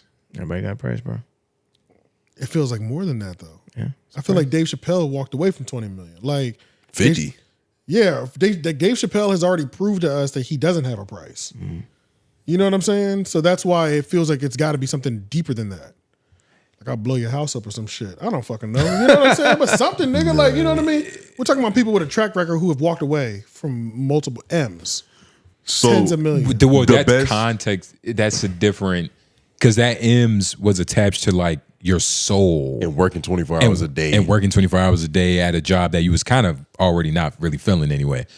So other than it's a little different. Other Your than soul would one be your core beliefs, and he had core beliefs about these. Yeah. Yeah. But this is just one show we're talking about. I'm making One excuses for a nigga taking a job. No, I'm not. I'm just providing like explanation. And just in case if you're, interpolating it wrong. But honestly, it's that example, you can't even make that. Because there was a lot of like bullshit that came with the Dave Chappelle show. I don't know. Saudis are way nicer. Yeah, Saudis are Comedy way nicer. Central. 5 million, 6 million for one show. You can't beat that. No, they kill media people. Yeah, kill journalists. They had just did that. That was fresh, nigga. Yeah. He's still bleeding. Feels like a gun to your head kind of comedy show. No. I think the best argument I heard is that, so apparently like Saudi Arabia, they've been doing things to try to like soften the image. And even just like in their own nation, like they're trying to make it seem like motherfuckers have like a right Trying to rebuild for free their shit. speech and all this shit. So I think a few of these comedians were on some shit to where it's like I'm a part of history.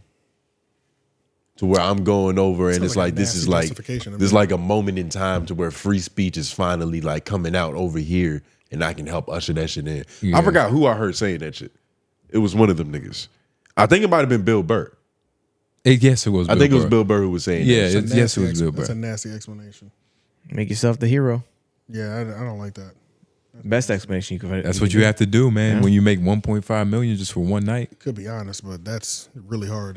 That's a lot to ask of people. It seems like I don't get it. Just be like, hey, nigga, they pay me 25 million. The fuck, you know what I'm saying? God damn, like. But that's the thing. Is such a lot. Like they just be honest. It wasn't that much, which is why they. No, it wasn't that much, which is why it was about 1 point. It was either 1 to 5 million. 1 to 5 million at most. No, I think it can get to 10. I think it can get to 10, but I'm about to say we just last week y'all said $1 million, and we showed that they get 2 million here.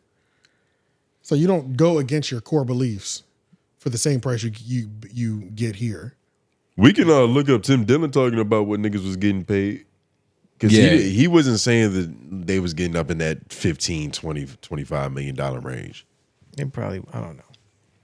There's about 3 different tiers, and he was the mid-tier getting like 300,000. But he also doesn't know what everybody was getting paid either. He just knows what he was getting paid. You got a better idea than us. They're all friends. We used that last week too. What? Like we brought that up. We don't have to watch him say it. We brought that up last week. All right, well. I'm just saying, it just doesn't make sense that a nigga would get this. Why would a nigga go against his core beliefs for the same thing he makes in America, where he can have his core beliefs still? That doesn't make sense. Because he thought he was doing something righteous too. I don't know. That sounds like a nasty explanation. I'm not saying it's right. We might have to rock this soon, bro. Okay. Is this the last one? Yeah, that was the last one. Yep. Oh. Yes. Guys, ladies, gentlemen, those in between, please like the video, share, subscribe, leave your hashtag office hours in the comment section below. Really appreciate you guys for staying the whole video and liking it while you're in the live chat. I'm going to say that again. Liking it while you're in the live chat and also swiping over so you can go to the comment section so you can leave your hashtag office hours because we need more. We want more thoughts, more explorations of what's wrong in y'all lives so we can answer it. We need that.